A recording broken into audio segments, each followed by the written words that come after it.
love catching your own food and cooking it for your family and friends? You're in the right place. Welcome to the Spearo podcast. My name's Isaac, aka Shrek. This is the show where I interview spearfishing experts, authorities, and characters from around the world. Today, it's Sakker J. You're going to get that joke in just a moment. His name is James Sakker. I've been literally following this guy since I started in spearfishing. A real character of the sport in Australia, and prolific. And he has somehow managed to carry, despite 30 years of experience spearfishing, he still has the same level of enthusiasm for spearfishing that you do when you're 13 and doing it for the very first time. He's an excellent dude, and he's very knowledgeable, and really interesting interview today, particularly his technique around hunting snapper. But it's not just that. There's a whole bunch of stuff sprinkled throughout this interview. I hope you enjoy Sakker J, the Indian telemarketer. But before we get there, 99 Spearo Recipes. It's off the chain insane. I'm looking at this probably 2 days before this interview goes live. So there's 5 days left to go on 99 Spearo Recipes on Kickstarter. If you go to noobspearo.com/99 recipes, this is probably your last chance to get on this Kickstarter and back it before this thing's a reality. Get your name in the book and be part of one of the people that is actually driving this book and creating this project, bringing it to life.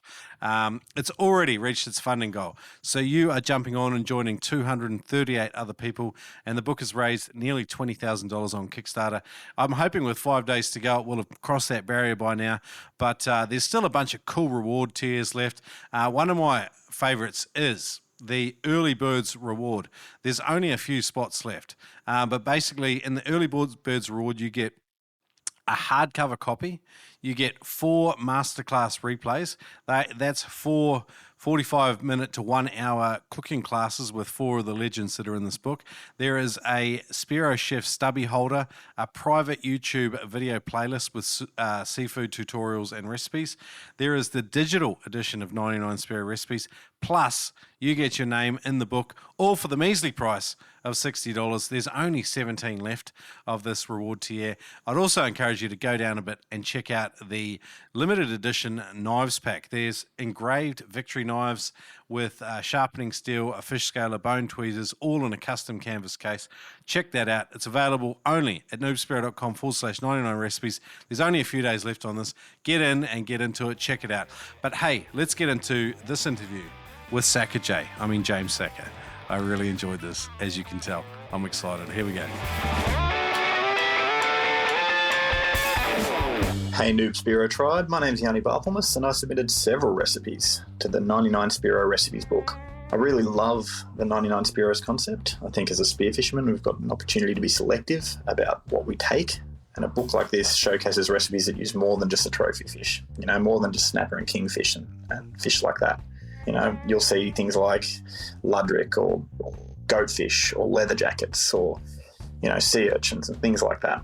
I encourage every spearfisherman to head to noobspearo.com/99 recipes and get yourself a copy. It'll be an amazing resource for our entire community. I can't wait to get into today's episode, brought to you with proud partner adreno.com.au. The Noob Spearo podcast has been partnering with adreno.com.au for more than 100 episodes, and these guys are awesome. They have huge spearfishing mega stores all over the country. You can shop online or in store. Use the code NoobSpearo whenever you spend more than $200 and you will automatically save $20. That's right, use the code NoobSpearo online or in store when you spend more than $200 and save $20. I love these guys. I remember the first time I brought a spear gun at adreno.com.au down at the Wollongabba store, and Adreno have been a huge part of the excitement that I have about spearfishing. Check them out at adreno.com.au. Use the code NoobSpearo to save. Manscaped is the best in below-the-waist grooming, designed, in fact, for groin grooming. No more awkward moments with pubes hanging out the side of your budgie smuggler. Ugh. Ugh. Anyway, get 20% off and free shipping with the code NoobSpearo. One word, NOOBSPEARO at manscaped.com. That's 20% off with free shipping at manscaped.com, and use the code NoobSpearo. Unlock your confidence and always use the right tools for the job with Manscaped. Your balls will thank you, and so will the girls that have to look at you in a pair of budgie smugglers. don't know if I'm allowed to say it, but hoorah! When I say the words neptonics.com, I automatically want to say it. It is solid gear that works. It's the very best of spearing equipment and components from around the planet. Visit neptonics.com. It's solid gear that works. Visit neptonics.com, use the code NOOB10 to save 10% off. Mate, yeah, like I say, long time observer of yours, if that's... I thought you were going to say fan. Like, observer is just so shit. Like, observer could mean that you just think I'm just hopeless. But you've just looked at it and gone, what the hell? I remember looking at some of the fish. Feel free to use fan, admirer, devotee, any of those sort of adjectives are right down my alley. I think I'm just going to kick the podcast off on that note. Go for it. Welcome, Noob Spearo community. I'm joined by Sakker J, the worst Indian telemarketer ever. Yes, Sahib. No, it's James. Please, how do you say your last name? Is it Sakker? Sakker, like sack of shit. Oh. Anyway, James, like when I started spearfishing, there were a couple of cool magazines in Australia. There was SDM, Spearfishing Down Under magazine, and there was IFSN, which is International Freediving Spearfishing News. Both fantastic magazines. SDM, John Featherstone. I think he's... hang on. Go back to the start. Started by Craig Barnett. Okay. My very good friend Craig Barnett started that magazine as an Aussie spearfishing magazine to get the the local content in and that's how we first met and become very lifelong friends. So it was Craig Barnett that started that. Okay, well, it ended up in John Featherstone's hands, and unfortunately, it went the way of a lot of print publications these days. It's hard for these guys to make their business model work anymore, which is a real shame because it's a tiny sport, and then comparatively speaking, and then print media has just gone the way of most print media, and IFSN was also cool, and those are big old A4 sort of bloody A3 size magazines. A3. Yeah. And I friggin' love both of them. Some of those adventures and lessons learned, that was the sort of stuff that made me froth when I was starting out. And I remember reading your adventures. Mate, can I please give a huge shout out to Barry Andrawatha? That guy, what a legend, the ISFN man himself. Yeah. And he imported a lot of spearfishing gear back in the day as well. I think he's pretty much retired now. But, mate, that guy, what a sensational legend. Yeah. When I started diving, this guy, I got in touch with him. I was just absolutely, like you say, frothing mad keen. Oh, I've got to get hold of absolutely everybody think I can read about this sport. And we didn't have much of the internet, so it was like reading. Anyway, I got in touch with Barry, and I was an absolute shit diver. I'd have a photo of a silver drummer, which he'd be happy to publish. That's the level that I was at. Oh, cool. And Barry sent me every back issue that he had free of charge to this absolute newbie diver that had never done anything for him, just completely off his own bat. And we went on to have a very long relationship. I wrote articles for him for a very long time, and he sponsored me for a long time as well. And I'm still wearing wetsuits from Barry back in the day. Wow. So thank you very much, Barry. You've been an absolute legend for so many people in the sport. Jeepers. You've been uniquely positioned to observe a fair amount of spearfishing Australia's sort of history. And you've been a part of that landscape too. But with the advent of social media, the James Sakker, who was front and centre SDM IFSN, has faded into the background. You've now got a huge bushy hermit beard, and we have been missing your personality from the spearfishing world. Welcome back, my friend. Thank you so much for having me. Look, it's an absolute honour to be on the Noob Spearo podcast. Like, absolutely so influential, gets all around the world, and really something to really touch base with so many people, from the youngsters right up to us geriatrics. So, good on you, Shrek. Keep it up. No, mate, I'm loving it. And, I'm surprised it's taken me this long to catch up with you. I mean, the more the show's grown, the more people have frothed on it, which is fantastic. But I get inundated with requests for guests these days.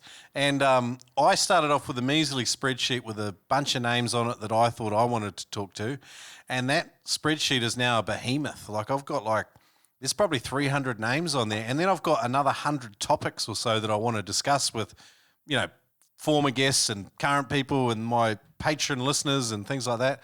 And so your name's been on the list from the very start, but I just never got to you. So when you reached out to me by email a while back, I was like, begging on my head, abject begging. No, I was like, Shrek, I'll do anything, but I'll clean your house. James, it was like perfect timing. I was like, I'm going to make this shit happen. Like, it's going to happen. And then you've gone and got yourself involved in 99 Spearo Recipes. I think you've absolutely availed yourself of more than a dozen absolutely banging recipes. So thank you very much for your involvement. My pleasure. Was 99 Spearo Recipes, is that something that you thought, oh, shit, yeah, that's a good idea? Or what? Look at me, I'm a fat bastard. I love my food, especially the seafood. I love cooking. I grow a lot of stuff in my garden.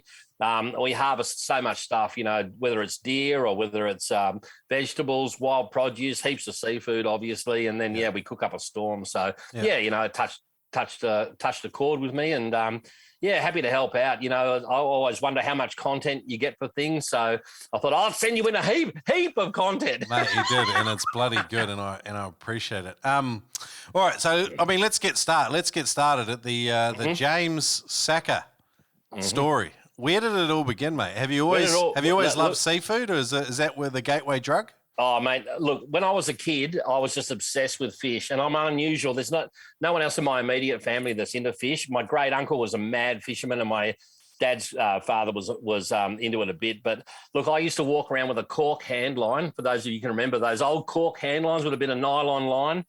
Everywhere I went, I had that cork hand line in my pocket in case I could dip it in the water. So, I was just mad about fish. I can remember we went to a trip to Elizabeth Bay House in Sydney, which is one of these fancy houses that's open to the public, and there's a big koi carp pond.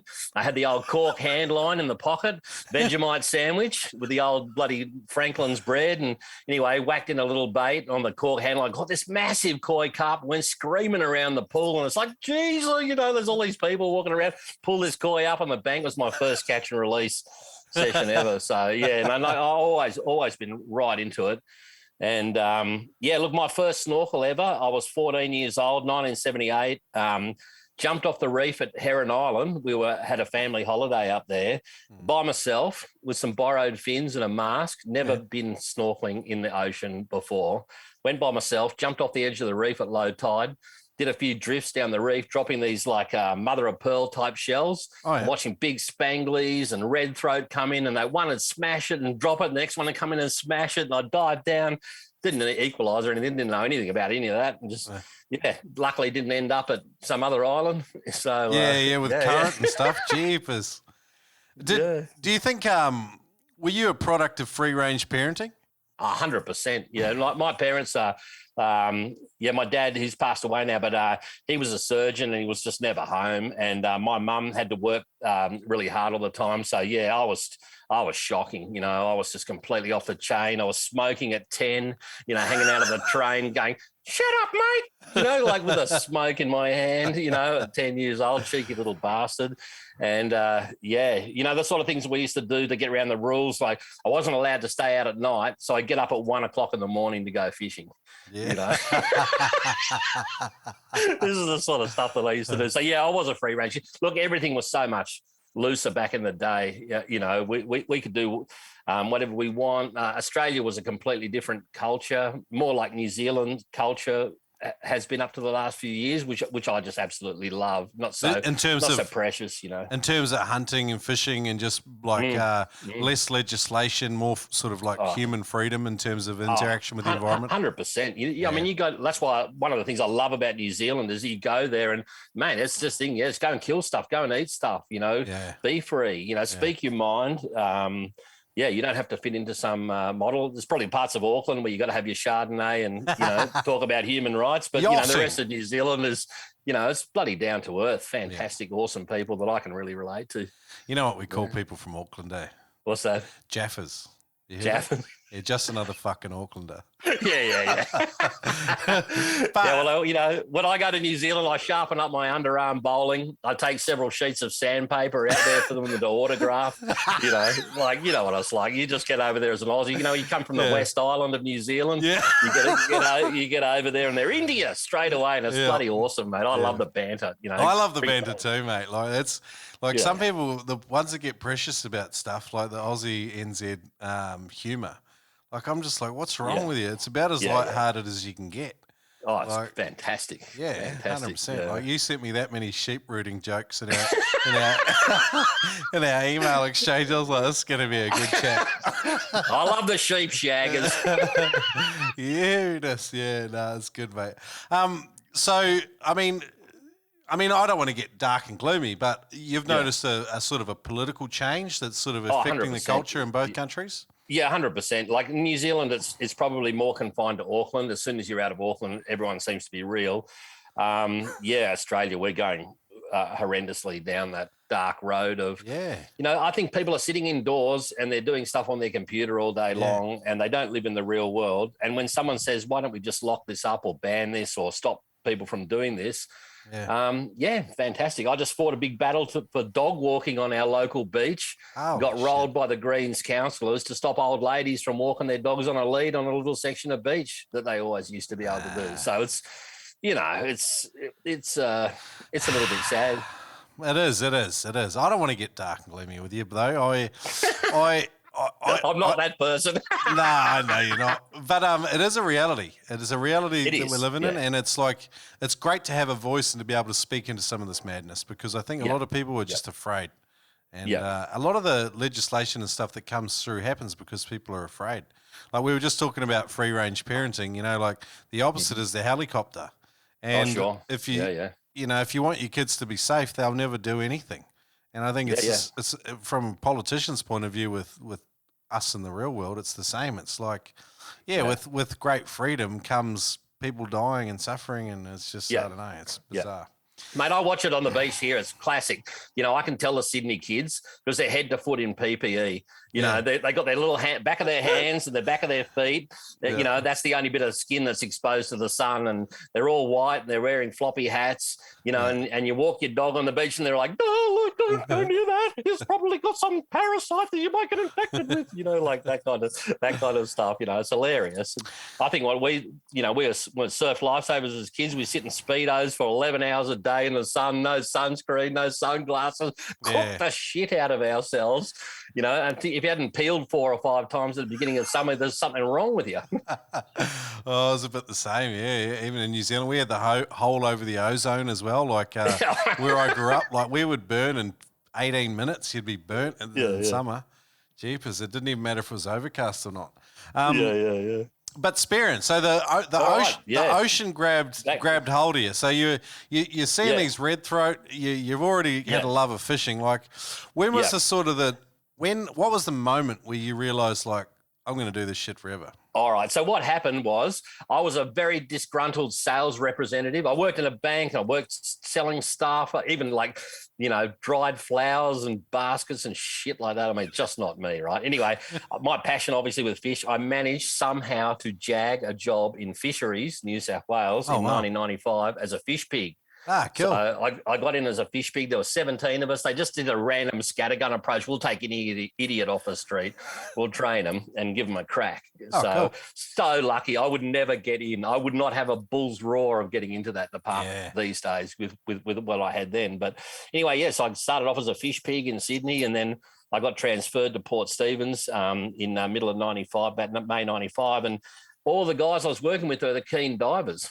Especially Brett Ryan, he was sort of running us as junior fish pigs, and it was like, we go diving, you know, we go and get lobsters and we shoot big fish, and it's like, really, you know, okay, let's go and do this. So that's what I started doing. So jumped in the water. I did about 4 years of diving for lobsters and abalone before I got a spear gun. I don't know why, but I didn't think, I should just grab a spear gun and get into it. I really just started with just the lobsters and the abs, and then I watched Brett Ryan swim into this bommy, and he shot like two mid-30 kilo Jew in a row out of this crack, mate, just behemoths. He stoned the first one. The second one come out on fire with a shaft halfway through it. And he gave me the gun. He goes, go in there and plug one. I'm like, oh, yeah, right. Sounds like a bloody plan. Anyway, luckily all the Jew had gone because I wouldn't even know, how to aim properly or anything like that. Yeah. But I thought, shit, I got to get into this. So March 2000, I thought I bought a Sea Hornet, and I'd done a lot of diving in this place. So like I'd done hundreds of dives. So, I had a good idea of where to go and what the fish were. And I wasn't going to go and shoot crap. I was going to shoot right. I'm going to shoot good fish straight up. So 20 meters from where I got in, I swam out to this little thing. It's like a little horseshoe bommy. The waves come over the top. I dived in with my Sea Hornet, prang ahead, single rubber, banged it straight in the shoulder of this 15 kilo Jew. It goes whoop, rip, ripped off. I was like, no. But anyway, first day with a Sea Hornet, I shot a Jew and lost it. Jeepers, that's a bloody good. You can't complain about that. I mean, you would have been. Yeah. That feeling of losing a fish when you wound one, it doesn't leave you though, does it? No, of course not. No. And it wasn't the last one. But anyway, 6 months later, so I tuned up the gear a bit. I put double rubbers on the Sea Hornet. I went on the old Mako head. I don't know if you remember them, like a screw-on head. It's a double flopper head. I do remember. Yep. Rightio. Yep. And I'd shot that many rocks by that time, like learning to aim. This thing was like a pencil. And I don't mean the sharp end of the pencil you're right with. I mean the other end of the pencil, right? So anyway. You were erasing fish. Yeah. So back to exactly the same hole. It's like 20 meters away from where you jump in the rocks. I swim in, perfect day, like a little bit of white water over the top.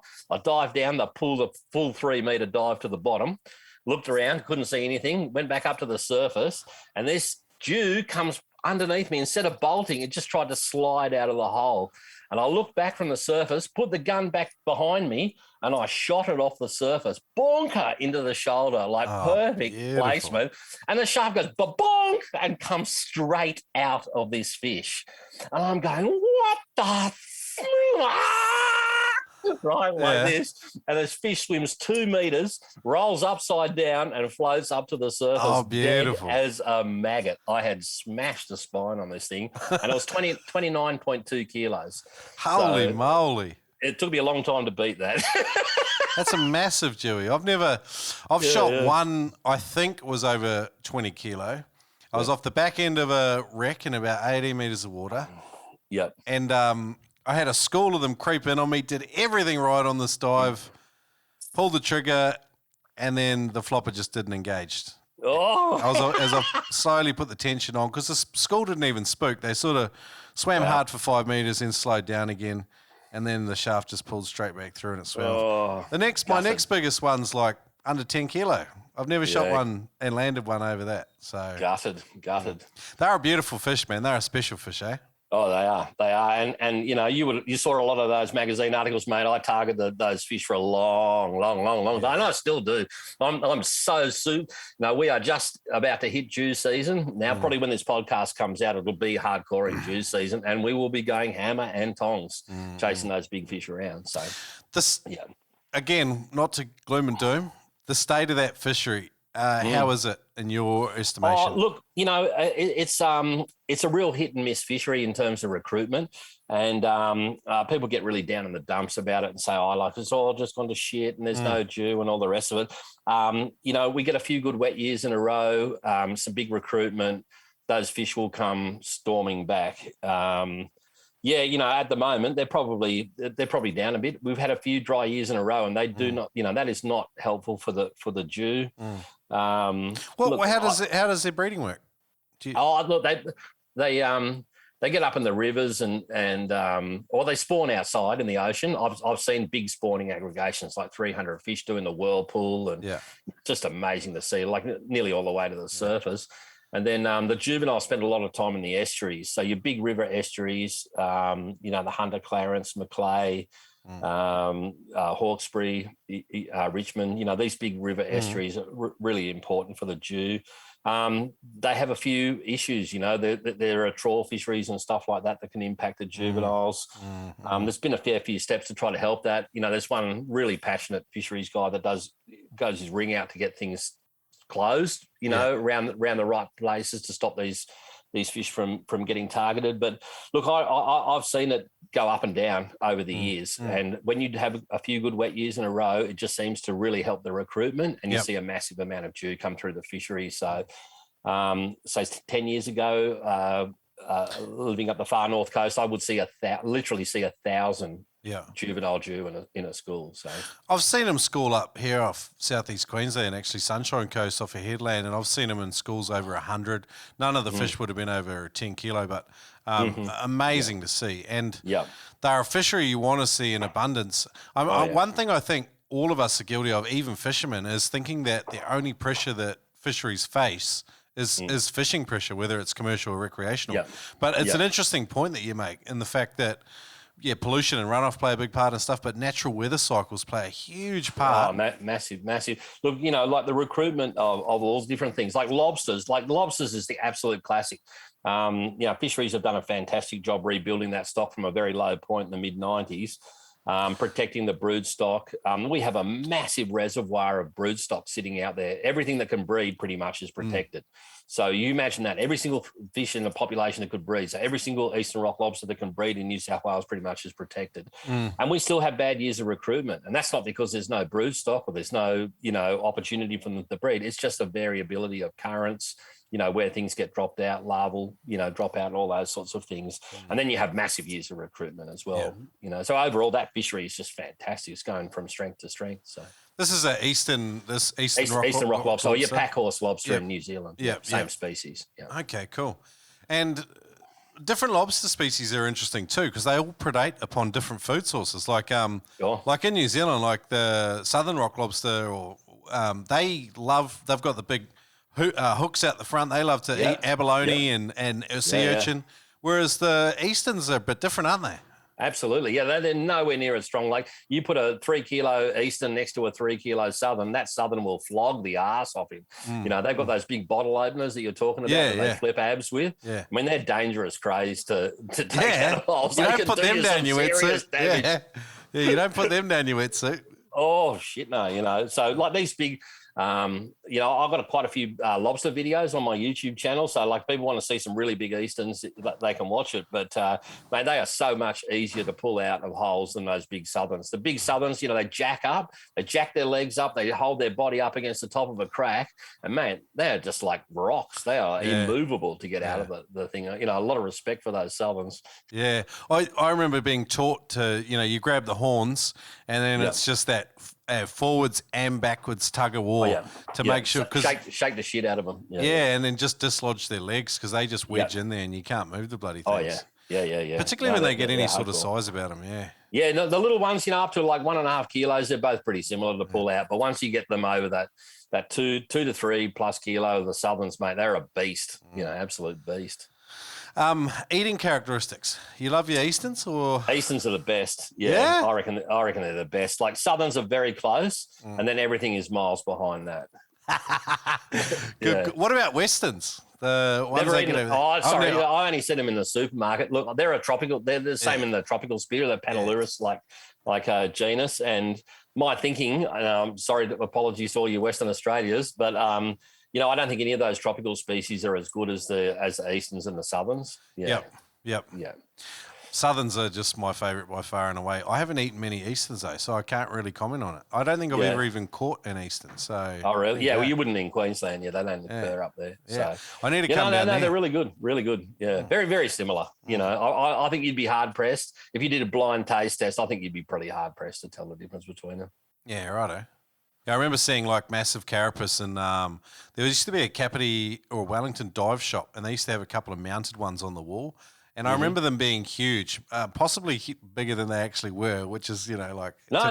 The Eastern Rock lobster is the biggest spiny lobster in the world and can grow to 15 kilos. Holy shit. Yeah. I could have sworn. They really are the biggest, the absolute giant of the lobster world.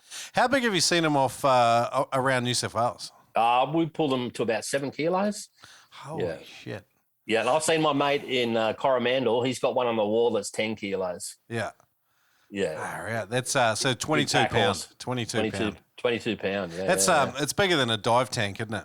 Yeah, it's massive. Just absolutely. I look at that thing, I just when I go to his house, because he's got it mounted on the wall on a board. It's just fantastic. Have you got any fish mounts or cray mounts or anything? Oh shit, yeah. I got my big snappers. Yeah. Yeah, I pulled a 10.7 kilo one last year, and I got that taxidermied. Yeah. I got a 10.4 kilo one and a 9 kilo one molds up on the wall. Yeah, the snapper's very special. So you got the 10.7 fully taxidermied. Oh yeah, fully taxidermied. Yeah. And the other ones are your molds. Yeah. Fiberglass molds. Yeah, and are you using Glenn Stewart?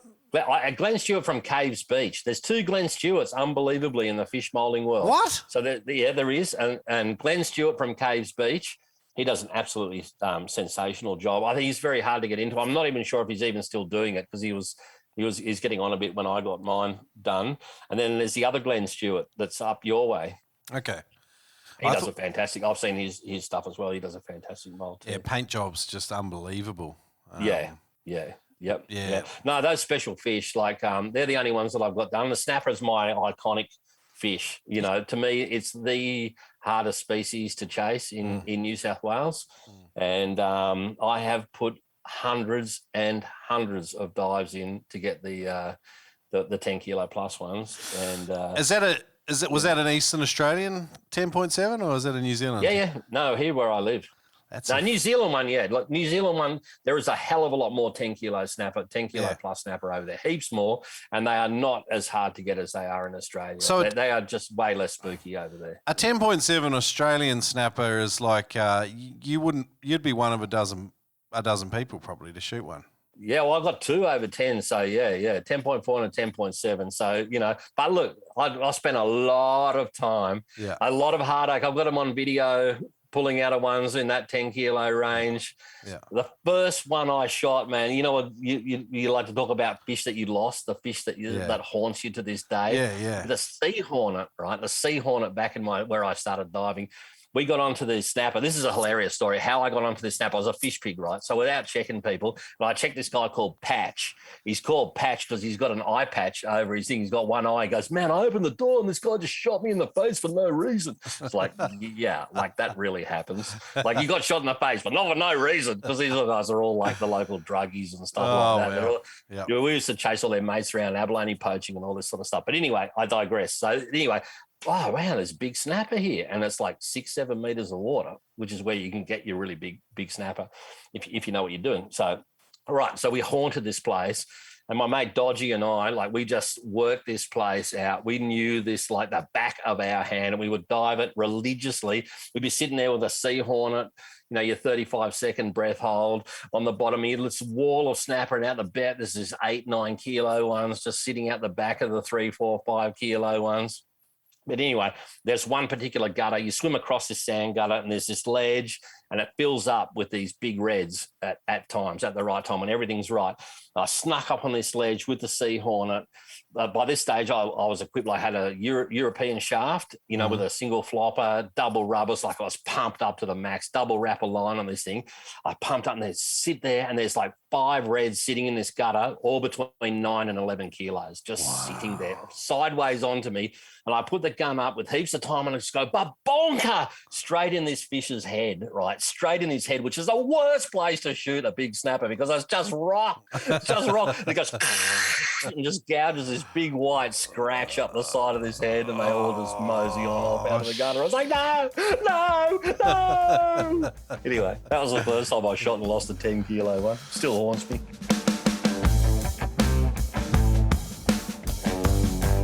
Salt and water make for a deadly combination when it comes to dive gear. That's why you need to visit oldmanblue.com.au. They use the finest in materials and they make stuff to last. They use 316 marine grade stainless steel in their loops, and they source their materials and make their own stuff right there in Western Australia. Catch bags, cray loops and more. Visit oldmanblue.com.au. Check it out. Finding a buddy doesn't need to be such a struggle anymore. Use the Fishing Trips app to find a dive buddy today. Download the Fishing Trips app on Google Play or the iOS App Store. Download it today. Fishing Trips app. Boom. Equalizing problems can be something that derail you.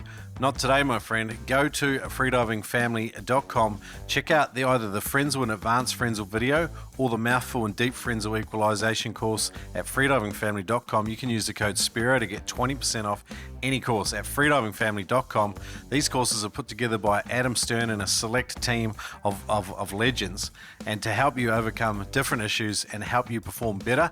And some of them are extremely relevant for freedive spearing.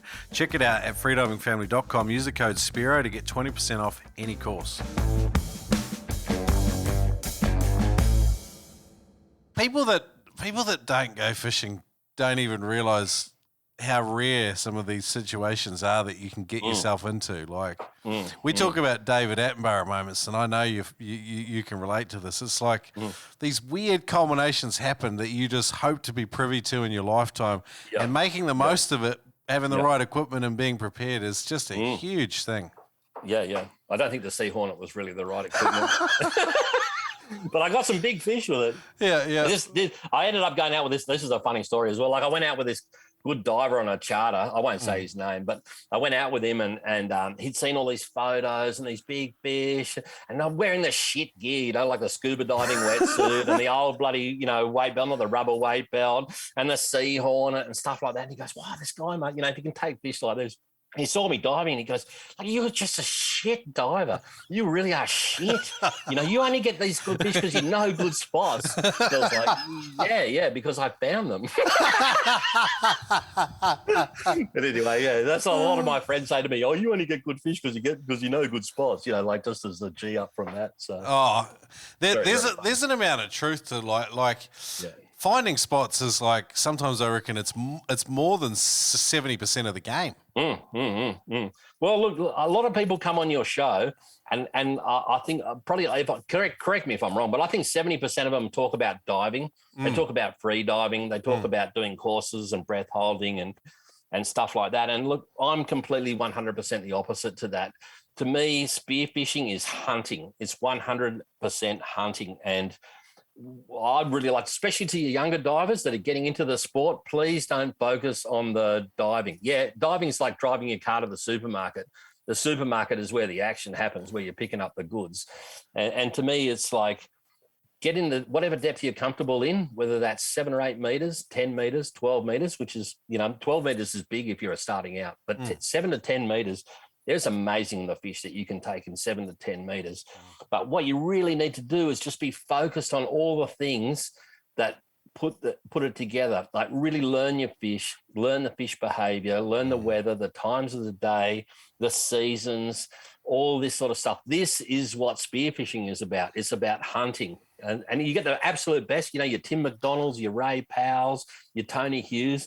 They've got both. They've got that fantastic diving ability, but first and foremost, those guys are hunters. Hunters, yeah, 100%. Hunters, mate. So that's what I really encourage these young people to do. Like there's, if you, instead of trying to say, go to the spot that everybody goes to, like get on the Google Earth, look at some more remote places, learn your seasons, your all that stuff, put the hard yards in, do a hell of a lot of swimming. Don't just go from place to place in a boat. Get in off the rocks, go swim. Just look around and really look. Don't be looking at that dive watch.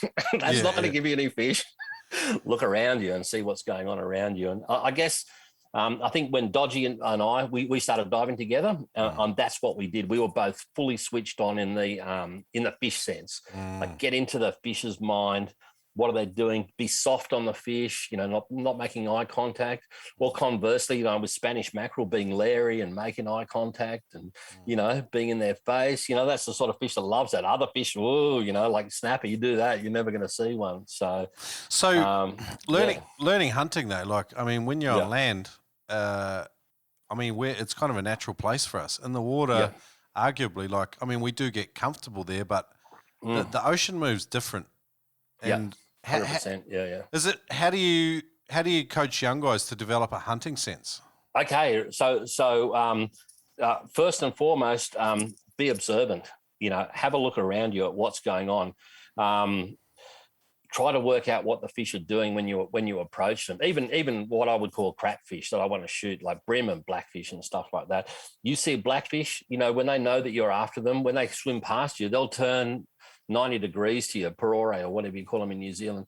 They'll turn that 90 degrees to you and swim past you to give you a low profile for the shot. That fish knows that you're like looking at it with some interest. So yeah, I think like really opening your eyes. Think about the time of the day, you know, when fish are most going to be active, you know, it's gonna be like early in the morning, late in the afternoon. Another thing I like is try to have a minimal amount of human traffic on the water. So I like to swim out, howling nor'easters, just horrible conditions. That's when you want to get out in the water. That big southerly's ripping through, get out there and you won't believe how everything comes to life. I think keeping a journal, like you talk about this and you guys have put out a journal, we did it by photos. So we took photos of every decent fish that we ever caught. Yeah. And then that we would have a story around those fish and we would talk about, you know, what happened with it. So for like Dew, like I've got my Dew spots I can go to. I can take you there at midday. There's nothing. Take you there at 2 o'clock in the afternoon. You won't see a thing. We go out there at 6 o'clock just before dark. And man, there's just this massive school of them going around 7 or 8 meters of water. Wow. You know, and it's the right time of the year. I take you there in June. You won't see anything. And I take you there in late November, early December. It's like, holy dooly, you know, this place is on fire. But, you know, a lot of places that are crap at one time of the day will be, you know, really good at another time of the day. So these days, look, there's a truckload of stuff on YouTube. Watch the good divers, you know, people like Daniel Mann, Tim McDonald, you know, people like that really know their stuff, that really know how to hunt your sort of area.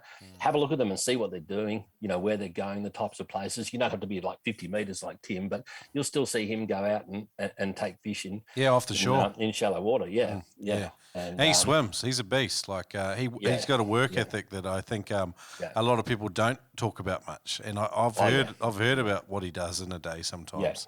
And, he is a machine. Like he's a young diver. You want to emulate someone in terms of that, but you hear him talk about the hunting. I listened to that podcast that you did with him. It was fantastic. Like that's someone, you know, like you're getting straight from the top when you're listening to him. You know, when I talk to a guy like that, I don't. His knowledge is so top of the food chain. I don't even know how to ask him the right questions to get the information out of him. Sure. You know, like it's like he just operates on another level. So absolutely, but he's like he's worked out the fish behaviour. So let's say you want to go and chase Dhufish. So learn your season. So up here in the mid-north coast, late November, December, early January. You want to be down in Port Stephens, late February, March. You know, you look at those spawning aggregations. You want to go up the far north coast, July, beginning of August. That's when those fish are going to be aggregated together. Time of the day, you know, late in the day is the best. Or if you're going in the middle of the day, you've got to find places where the fish are going to hole up. Big fish will hole up in gutters and stuff. So you've got to be thinking, what am I looking for? And how am I going to find them? How am I going to approach them? Dew are very, very spooky with noise, very sensitive lateral lines. Their vision is reasonably good, but it's their any noisy ear clearing, clicking the fins, anything that's moving around on you, anything like that, you're going to spook fish. So it's another whereas thing. Mackerel, it's the opposite, you know, like be noisy, be visible, wear a bright blue wetsuit, Larry fins, you know, sit in mid-water. You know, be a presence. They will come up to you and see what you're doing. It's something to be said. All this time in the water, it's going to give you some wisdom, some payoff. It's a lot of time, though, isn't it? Oh, mate, literally, to get those snapper, it's hundreds of dives, to get those trophy snapper, you know, and lots of near misses and lots of seeing the fish. You know, this noise, you know what that noise is? That's a big snapper leaving. That's what it sounds like. That's the noise their tail makes when they take off. And you don't even see that fish. You hear that. It's like, no, where was he? You know? So, like, my mate, he's seen this. I got to pull this big snapper the other day, like that photo I sent you, and he's just like absolutely on fire. He's a way better diver than me too. Like he's just keen as mustard to get one of these big reds. And I'm telling him, mate, this is what you got to do. You got to follow this process. If you want to get one of these big reds, you got to do it, and it goes against all your instincts. So he's down on the bottom, and this big donkey snapper swims past him, having a look at him, and he tries to put his gun out, and it goes. God, he's come back to the surface and he's gutted. Okay, mate, what did I tell you? You got to not look at that fish. You got to pretend it's not there. Stay on the bottom. Let him go out of sight. Go back to the surface. And you know those 2 lobster heads that you've got in your bag that we've taken out to get these reds in? Start pulling the legs off and chuck these legs. This is from the like lobsters the day before, or a few days before. We keep the heads in the freezer. You chuck the legs off the surface about 10, 15 foot up in front of you, whichever way up current is, and usually the way the snapper was going. And you stay on the surface. Do not leave the surface. And you just let those legs sink, and you let your gun just slowly, fold down with the legs.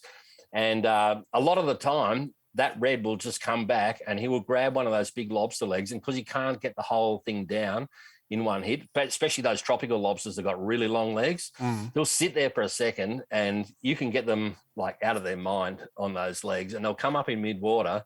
And then usually it's a reasonably difficult shot, but when they get to the leg, they'll stop for that quarter of a second and then just go gunka.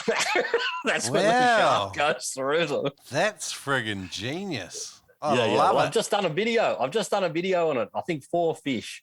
Okay. I lost one big one, about 9 kilos, because I had a very difficult shot and he wasn't playing the game and I ripped out of him. But yeah, I got this like 20-pounder on video up in mid-water, and like just have him going around for a couple of minutes. You won't believe that no one put a shot into it. There's 2 of us pointing the gun at this thing. Have you got a YouTube channel? Yeah. Catch it, grow it, cook it. Oh, that's right. You told me about it, and I haven't even looked it up. Yeah. I haven't seen you subscribe. I've been very disappointed about that. Catch it, cook it, grow it. Oh, mate, I'll make. Do you want me to make some excuses up? Cook it. Yeah. I only follow Kiwi channels, so sorry.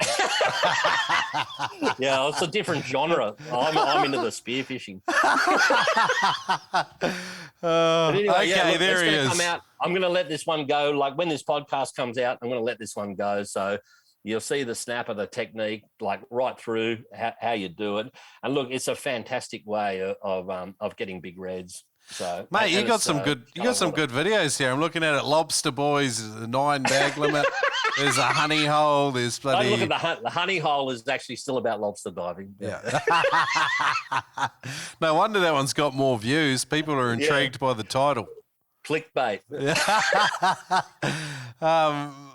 There's another. So, how did you come across this technique? Did you just? Okay, so I'll take it back a step. So we used to when we go lobster, we lobster dive all through the winter. That's our main thing that we chase. So once the water goes cold, sort of mid-June till about mid-November, like our lobsters are the main things that we chase because the fish are pretty quiet and it's lovely. We get a nice clearer water.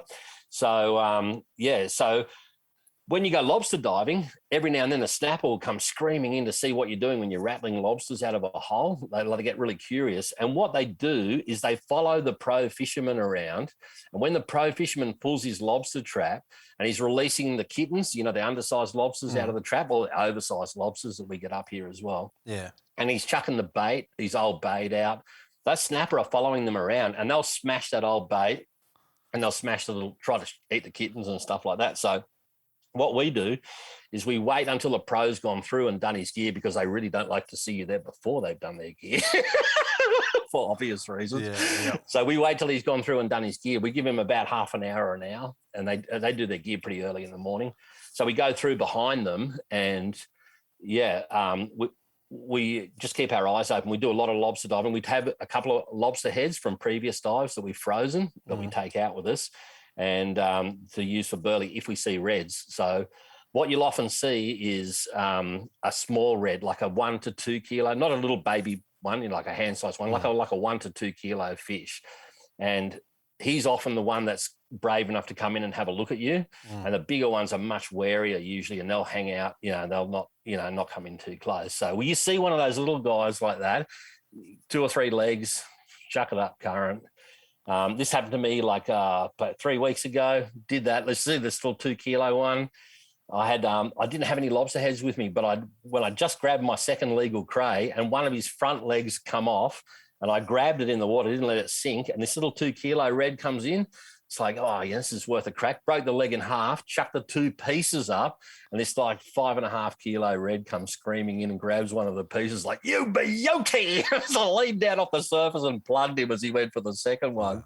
All on video, thank God, because I was holding the camera in one hand and the gun in the other hand, which is usually you miss all the action when you do that. 100%. So we worked it out. Look, the reds come in, and the tropical lobsters. I don't know if you caught them up in Queensland, the ornatus, the painted ones. When you move their horns, they go burp, burp, burp. That noise. Yeah. You can swim around in the water with the lobster head in your keeper bag, and you make that noise like burp, burp, burp. Okay. Man, that is deadly. It's also super deadly on coral trout. Like if you're in the tropics, mate. Get one of those tropical lobsters. Burp, burp, burp. Every coral trout in the reef will come out to have a look and see what's going on. So. Jeepers, you got some ninja tricks going on here, James. Well, I have to compensate for my lack of diving ability with I don't know if it's compensating. It's just actually not even needing to do all the ridiculous bottom time and bullshit that sometimes we get caught up in. No, I'm a very average, very, very average diver. Look, I should be inspirational for people starting out. You don't need to do a dive over a minute. You don't need to dive over 15 meters. You can get so many good quality fish by using your brain. Putting the time in, lots of yards. I mean, I do heaps of dives, come back to nothing, which is fine because I've always got heaps of fish to eat. Yeah. But I just love the hunt. Yeah, sounds like it. Yeah, magic. I love it. That's friggin' awesome, man. I'm going to remember that one. I'm going to try that too. Yeah. Watch the video and you'll get the exact way of doing it, and you'll see how those fish go, man. Crazy. All right. So we've got catch it, grow it, cook it. I'm going to link it up in today's show notes. If people want to have a look at anything we're chatting about today, it'll be at noobspearo.com/Sakker J. That's it. Yeah. Indian telemarketer, so SAKKERJ. Yeah. Well, Sakker with a J for my first name. Sakker is my name. James is the front. So, but that's how it comes. I'm looking through your YouTube channel here, and I'm thinking it's bloody good. You've done some good work here, and you've actually done quite a lot of videos too. So it's catch it, cook it, grow it. Another thing here that intrigues me immediately is how to hot smoke Spanish mackerel. Now, hot smoking, like it's not such a big thing in Aussie yet. It's not it hasn't taken off as much as it has. Like when I was growing up in New Zealand, like smoked fish was the shit. Like we were eating smoked everything. Kawai, like there was some, we like heaps of fish you'd smoke. Shit, mate. We've been smoking fish since the 80s when we were mad keen trout fishers. I still love my trout fishing. I'm actually heading for a week at Yukonbean next week. But we smoked trout for a long time before we even got into the ocean, and then smoked Spanish mackerel, man. That is the bomb. It is the bomb. Unbelievably good. Yeah. So my technique for that is like an hour of brine, 6 parts water, one part salt. So 6 cups of water, 1 cup of salt. Brine it for an hour, pat it dry. Say 2 kilos of medallions, a little sprinkle of brown sugar into the hot smoker for 18 to 20 minutes. Turn the heat off, leave it cool for 7 or 8 minutes. Bingo, there she is, done, ready to go.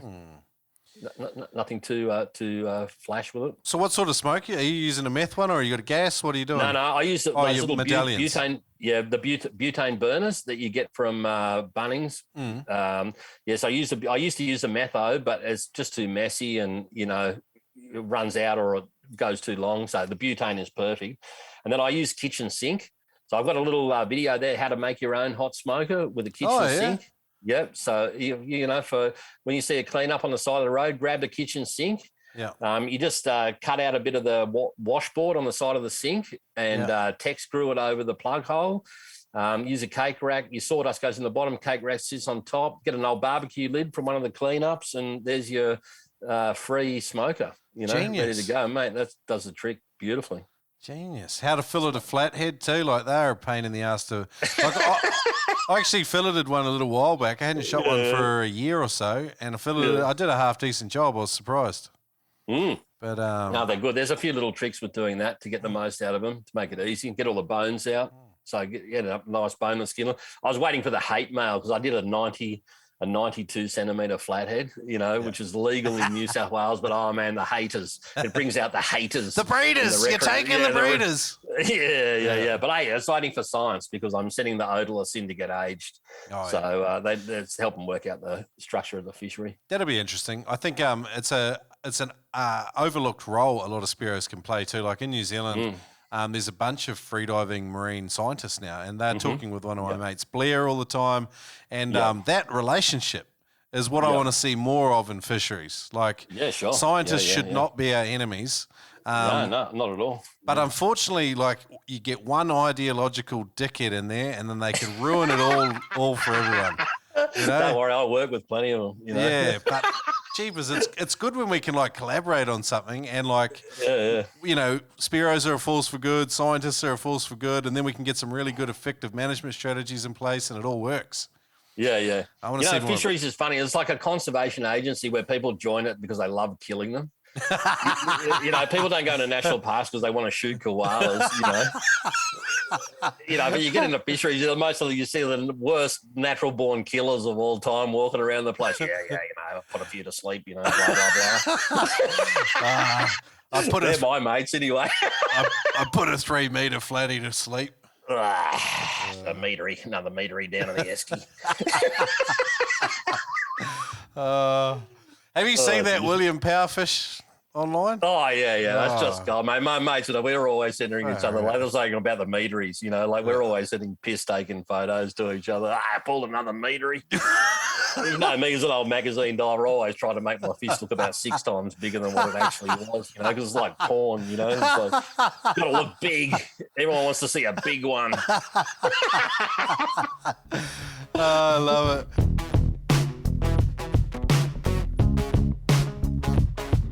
Kill fish with precision and power, sending shafts from a stable platform with Killshot spear guns. Made in the Florida Keys by Ed Martin, you're buying American-made, dependable spear guns. Get $30 off any Killshot spear gun at killshotspearguns.com. Yes and amen, Nuba. That's $30 off American-made performance spear guns at killshotspearguns.com. It says if they're in the shop or on the phone, they can cash in by saying, "Crikey, mate," or the Noob Spearo podcast sent me. Check them out at killshotspearguns.com, based in the Florida Keys. Great news, guys. Adam Stern has made his freedivingfamily.com courses available at a discount for the Noob Spearo community. If you get on freedivingfamily.com, use the code Spearo, you'll get 20% off any course.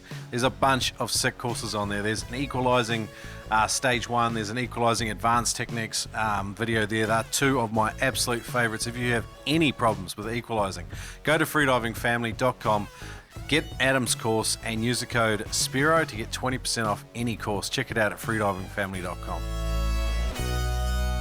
Function first, pretty design second. Penetrator's dual-action water channeling rail provides more efficient action than similar fins by directing more water flow down the blade. This eliminates wobble, meaning that you get way more bang for your buck, for your energy buck. Visit penetratorfins.com, use the code NoobSpearo to save $25 on every pair, on any pair. That's correct, my friend. Use the code NoobSpearo to save $25 on any set of penetrator blades at penetrator.com. Sometimes with weather and commitments, it's a long time between drinks in your spearfishing journey. If you want a dry training program that can keep you in some kind of shape for spearfishing, check out Ted Hardy's 28-day freediving transformation at noobspearo.com/Ted.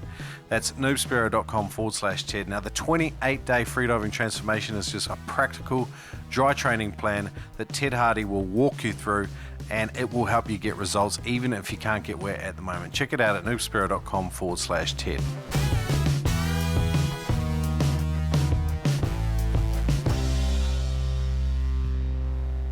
Moving back into some serious stuff. You have a keen interest in the tourniquets now. TACMed. Yep. Yeah, and you got involved with TACMed. Like when I was going through Corrections Academy, Dan Pronk from TACMed came out and run some of our resilience training, and he was a combat medic in the SAS or the Australian Special Forces, and he partly owns that company. His stuff is unbelievably good, particularly for Spearos. It is. Talk to us about your experience with TACMed and tourniquets. Sure. Okay, right. Well, so first off, I've been out with a guy that's been bitten by a shark and got helicoptered off a charter boat, 400 stitches, and We gave him some excellent first aid. So he's still fine, but he still has a few issues from that. But look, the sharks have got to a point now where they are a serious threat. It's you kind of think it's like if not when you're going to get bitten. So I dived with one of their combat style tourniquets, tucked up my wetsuit shorts, and so it's all ready to deploy to either on myself or on a mate. I do lots of long rock hops by myself a lot, and also with other people. And we might be 1 kilometre away from shore, 2 kilometres away from shore. If you get that bite that you're going to survive, you want to have the equipment there to survive it. So that's what I have on my person. In the boat, I've got a full trauma kit. So they make these fantastic like vacuum sealed packs of you've got a tourniquet, you've got the big bandage with a pad built into the bandage to stop, that you can pack a wound and stop excessive bleeding. That could be from a propeller injury, shark, anything, bad cut from a big Spanish mackerel, knife injuries. You had Wayne Judge stabbed himself in the leg with a knife. Unbelievable. But anyway, I've still been taking the piss out of him. He came out on the last one I was on too, and we were all relentless on him. You would have to be. Tim's, you get a bit judgmental. But in all seriousness, going back to that, look, absolutely everyone should have a really full trauma kit on their boat. Like divers have been killed from being run over, and there's a lot. There are more shark attacks, and it's always a possibility. I listened, one of your episodes, that there was a terrible story about the poor Evan Leeson. Evan, I've dived with him, and to think of him being in that situation as well, to have that basic stuff, it's small enough to travel with too. Like you go to I love going to Mexico. Like you go to Mexico, take that stuff with you. Take the antibiotics, the betadine, all this equipment, because they're not going to have it there for you. Yeah. I saw the Mackay Down Under Skin Divers Club, I think they're called. One of the blokes, Kurt, who's got a fantastic YouTube channel, and he's awesome. part of their watch thing. it all the time. They've Exhale. Yeah. They've got released their own little combat first aid kit for Spearos, and there's a tourniquet in there. There's the Israeli bandages and some of the other stuff that should be in Spearo's first aid kit. So I think 100%. Prop injuries, knife wounds, shark attacks. There's 3 major potential risks for big trauma. So love it. So TACMed Australia, also phenomenal stuff, and very well designed for a spearfishing application. And cheap. Yeah. Cheap. Tourniquet's $43. My whole aquatic trauma kit that I have separate in the boat was $150. Yeah. Free delivery. It's a tiny amount of money to maybe save yours or your mate's life. $150 sounds expensive until you think about it in the context of someone's life. Yeah. Yeah, 100%. Yeah, and it's all cryovac, vacuum sealed, so you don't have to worry about it getting, wet in the boat, or, when you need it, it's going to be there in good nick, ready to use. So 100% recommend it. And I think sometimes the other thing people are guilty of with first aid kits, it's like they go from one extreme to the other, from having nothing to having this huge piece of shit that's unwieldy and it's not practical to take anywhere. And it's like you really only need to worry about some certain things. Like major trauma is a big one, though, eh? Oh, yeah. For diving. Look, I've done, some crazy Spanish mackerel, like from dead Spanish, chucking one in the esky and just open yourself up. It's amazing how bad a Spanish can do you in. Yeah. I'll link up some of the photos you've sent me, because you and Albie have got, you've had a few bloody good setups there. So, mate, big shout out to Albie, the poor bugger. He fell off his roof. Yeah. I just see he's still recovering. Yeah. Former guest on the podcast. Mate, he's an absolute him and Trippy, they are the 2 most absolute legends that you've interviewed. They have done so much for young divers and all divers in Australia, representing the sport and helping people so much. Poor old Albie broke his pelvis, his heel, his wrist, fell off his roof, and he's the most agile man in the world. He's like the complete opposite of me. He's a runner. He's a runner too. The runner. Yeah. He jumps into trees. Yeah. So anyway, shout out to Albie, mate. I hope you're getting better, mate. Yeah, I hope you're on the mend, Albie. And that podcast he did's been bloody popular too. And he's a legend. And for good reason. He's a top man. So. So we had a lot of fun. We were in Vegas on my birthday one year, running through that. I can't tell any of those stories on this. What happens in Vegas, eh? There's it had to cliche. Stay in Vegas. I'm talking about some of your travels in America. Big abs is something you've been passionate about chasing for years. Tell me, you got some on the back wall there. You got some absolute horses there. Oh, mate, that's a mouthwater. Right? And you said like there, it's 10 inches. No, the ab, not me. That's 10 inches. Is that the red lip abalone they get? Is that the one? California red. Yeah. California red abalone. Yeah. Oh, fantastic. Yeah. So we went there 2013, 2015, and 2017, the last year of the fishery. And we watched, you had the guy, Eric that you did the interview. Yeah. Eric Anderson, man, what a ledge too, but what a tragic demise of that fishery thanks to climate change and a whole lot of factors. But 2013, we went to go and get the 10 inches. And mate, man, what a trip! I fell backwards off a cliff. I fell I fell 3 meters off this cliff backwards with all my dive gear onto the rocks. Shit! Did you break anything? Oh yeah, a few things. Yeah. But that was my last dive to try to get a 10-inch, and the other boys had 10 inches. And I did this hour and a half dive because I tried to make everything, the swelling and everything, go down. And I was just like hurting. And I dived my ass off. And you're on the clock because you get hot. It's like 8 degrees the water, 8 degrees Celsius. It's like crazy cold water, and you're getting hypothermia. So you just can't stay out. We did it like an hour and 3/4 or something like that. And then you come in and go, when you get out of the water. And I was just so down. And then I had to go to Mexico and go spearfishing. I had all these like broken stuff and anyway, just crazy. But long story short, 2015, I made up for it. I got a couple of 10s in 2015, even though my mate Hicksy, he's going like, just got to go over here. No, James has got his own ideas. He'll go to his own spot and get nothing. Got to dive over here. No, I know what I'm doing. Like that stupid idiot, But anyway, And then 2017, I was just crazy. All the vegetation had gone. The abs were dead all over the bottom. Oh, really? Yeah. We dived the same place, like over that 2013 to 2017. And we didn't feel bad taking the abs. They were all starving to death. They had no food. The only ones that were left are in the intertidal area, which we didn't touch. We just took the ones that were all dying out in the deep. And we went in the comp. Albie and I went in the comp at Manchester. That was unreal. Those American divers. Yeah. They had a big ab, a big ling comp. Oh, okay. In Manchester. So we went to the last one, and all the legends like Dennis Hauser, all these legends. Yeah. Oh my God, these like gods of diving, walking around and they'll talk to you, unreal, Anyway, we went in the comp. It was unreal. The Americans are just the most awesome people, they just can't do enough for you. They just won't do anything for you. And Al becomes second. He got the second biggest ab. Yeah. And I got the 6th biggest ab, like out of 150 divers. Oh, that's friggin' awesome. Well done. Yeah, no, we flew the flag, man. Oh, good stuff. Good stuff. What about ling cod? Did you get lucky with the ling? No. We were just looking for abs. It was just abs.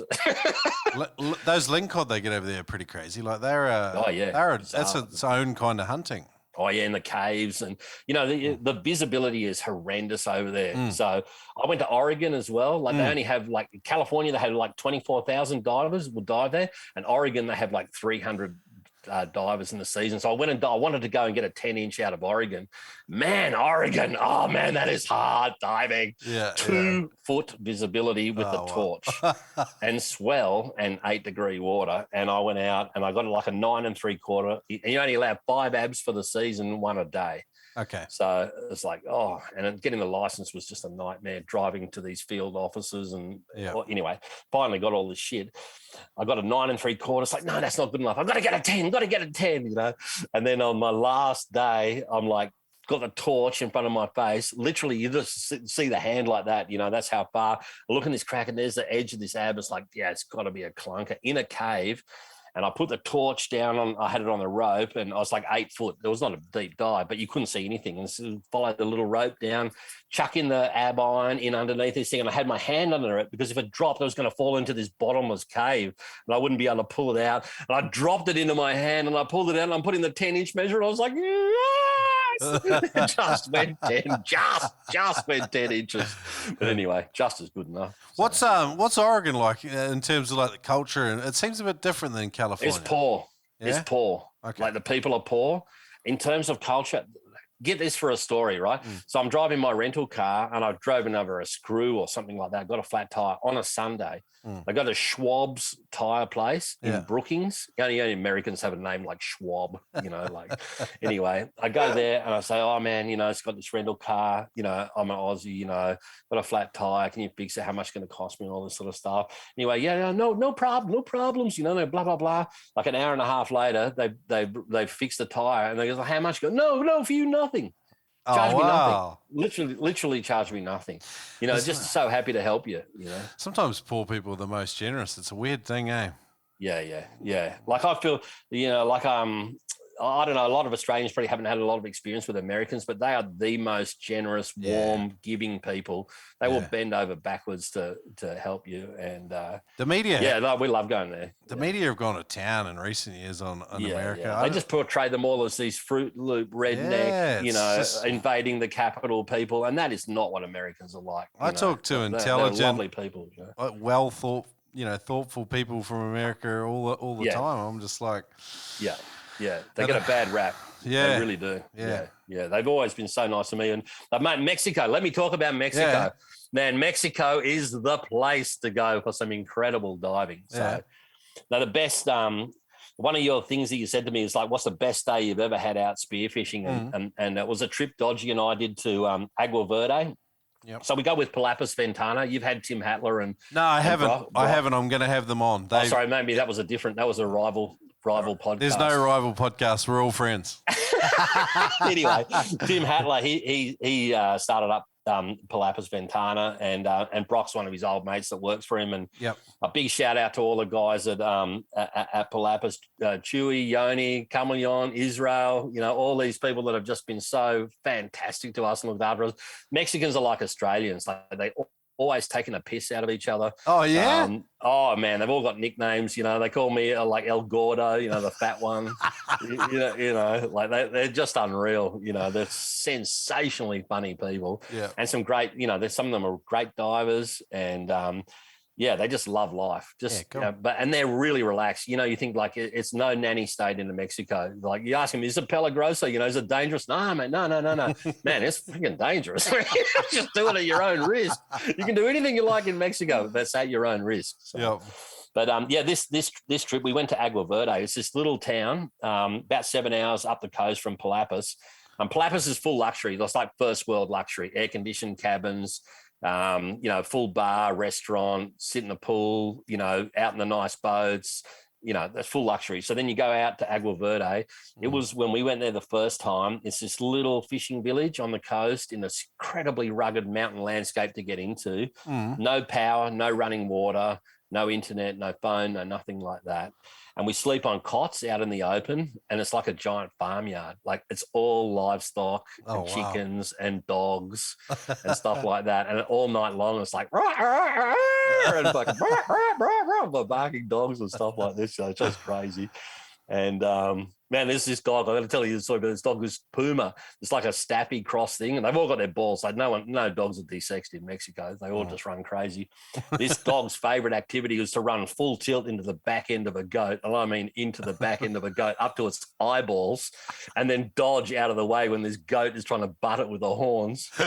You'd be sitting on the couch next thing, Puma would come flying over the couch with a live chicken by the wing in his mouth over the couch. It's just crazy dog. Anyway, so this is Agua Verde. So super remote. We're going out. There's an island about 15 miles off the coast, Catalina, and then there's these pinnacles. So they didn't really have many marks. Palapis, they had like the marks for the pinnacles, which is just absolutely sensational, crazy Jurassic Park place. And then they had one pretty average sort of mark on the island. So Dodgy and I got to go out prospecting on the island, which is just your absolute dream. Instead of being taken by guides, go to this spot, you'll find this here. We got to go and prospect this island. It's like no one had got to do it. So we're looking at that geology, we're looking at the Google Earth, we're like blah, blah, blah. And there's no sounder on the boat, no tech, so shit. Anyway, we look at this point. That's the way the landform's going in. Currents coming on here. Let's swim out here. Swim. Man, we get out there and we find this place like 20 meters to the sand, and there's 100 giant cuberas racing over the sand to get into the caves underneath us. So we're Holy marking where the shit. caves are. We're taking landmarks off the island so we can find this, real all old school stuff, Triangulation. Fantastic. Yeah, man, fantastic. And we're shooting I got a 28.5 kilo cubera. Holy smokes. Ducking in and out of this cave, sitting at 19 meters, which is really deep for me, sitting out waiting for it to pop its head out, in and out of the cave like that. Boof. Shoot it there, and Dodgy smacked there. He's always smack a bigger one than me. He's shoots this 45 kilo amberjack. There's all these 10 kilo cabria, like a coral trout. Just amazing stuff. So are you on the Gulf side, or are you on the the Sea of Cortez? Cortez, yeah. So from La Paz, it's south, north. Oh, okay. Halfway up there, pretty halfway up the Sea of Cortez, just before Loreto, which is a major town up there.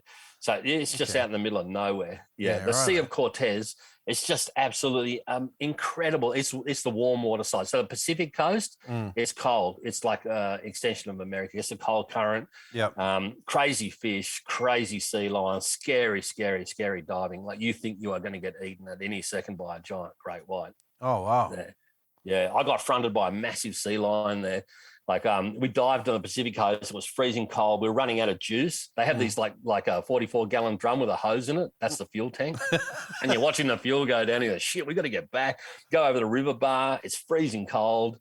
Anyway, we're diving. Dodgy had to get out. His ear was stuffed. I was by myself. Diving, swimming around. I hadn't shot a fish because I was shitting myself. I think I'm going to, there's 4,000 sea lions on this island. I'm going Tiburon Blanco, great white. They go, no, it's peligroso, no. So it's definitely dangerous when they say it like that, right? So anyway, and then every dive you do, it's 20-foot viz. Yeah. And we're diving 50 foot. Every time you got down the bottom, you're just surrounded by these huge schools of yellow pargo, like a mangrove jack, blue chained. Beautiful eating fish, but super tame. Hundreds of fish. Every time you got to the bottom, I was looking for a big grouper. I wanted to shoot one big grouper. It didn't happen. Are they? Anyway, we get. Sorry. What do you know? Which grouper species are they? They have a broomtail grouper. Okay. Big black grouper. Yeah. Anything big. I was going to shoot a big one. Everything gets eaten there. You just want to get something that you'll never ever get. Anyway, I saw one about 10 kilos. I didn't shoot it because I thought if I'm only going to shoot one, it's got to be a good one. Anyway, then the end of the day they go, shoot some fish. When you want some fish for dinner, shoot some of these yellow pargo because they're absolutely beautiful eating fish. Okay. And I was like, okay, right. I'll open up, shoot one, two. And then I shot my third one. I'm down about 50 foot, and this 10-foot sea lion just slides up in front of my face, puts his face right in my face, and pulls his lips back like a dog with a big canine, just going like that. I was like, holy shit! You just swim straight over to the float line, and he's going to grab one of these yellow pargo. And they got these really nasty spines, like dorsal spines on them. So I let him let the line out as he's got it, and then I was reef, pull it back really hard, pull the spines into his mouth. I was like, F you, pal. Anyway, this is tug of war all the way back to the surface. And I'm going, bird, bird. It was probably more like bird, bird. My little bitch voice was swimming for the boat, and this thing's up my ass. This big sea lion is over the side of the boat. That's it. No more diving. Anyway, back to Catalina. Yeah. So just prospecting that place, that's just like a dream come true when you can go to a place that's super remote, that's just got giant fish that haven't had much dive pressure on them. And I can see it. Isla Santa Catalina.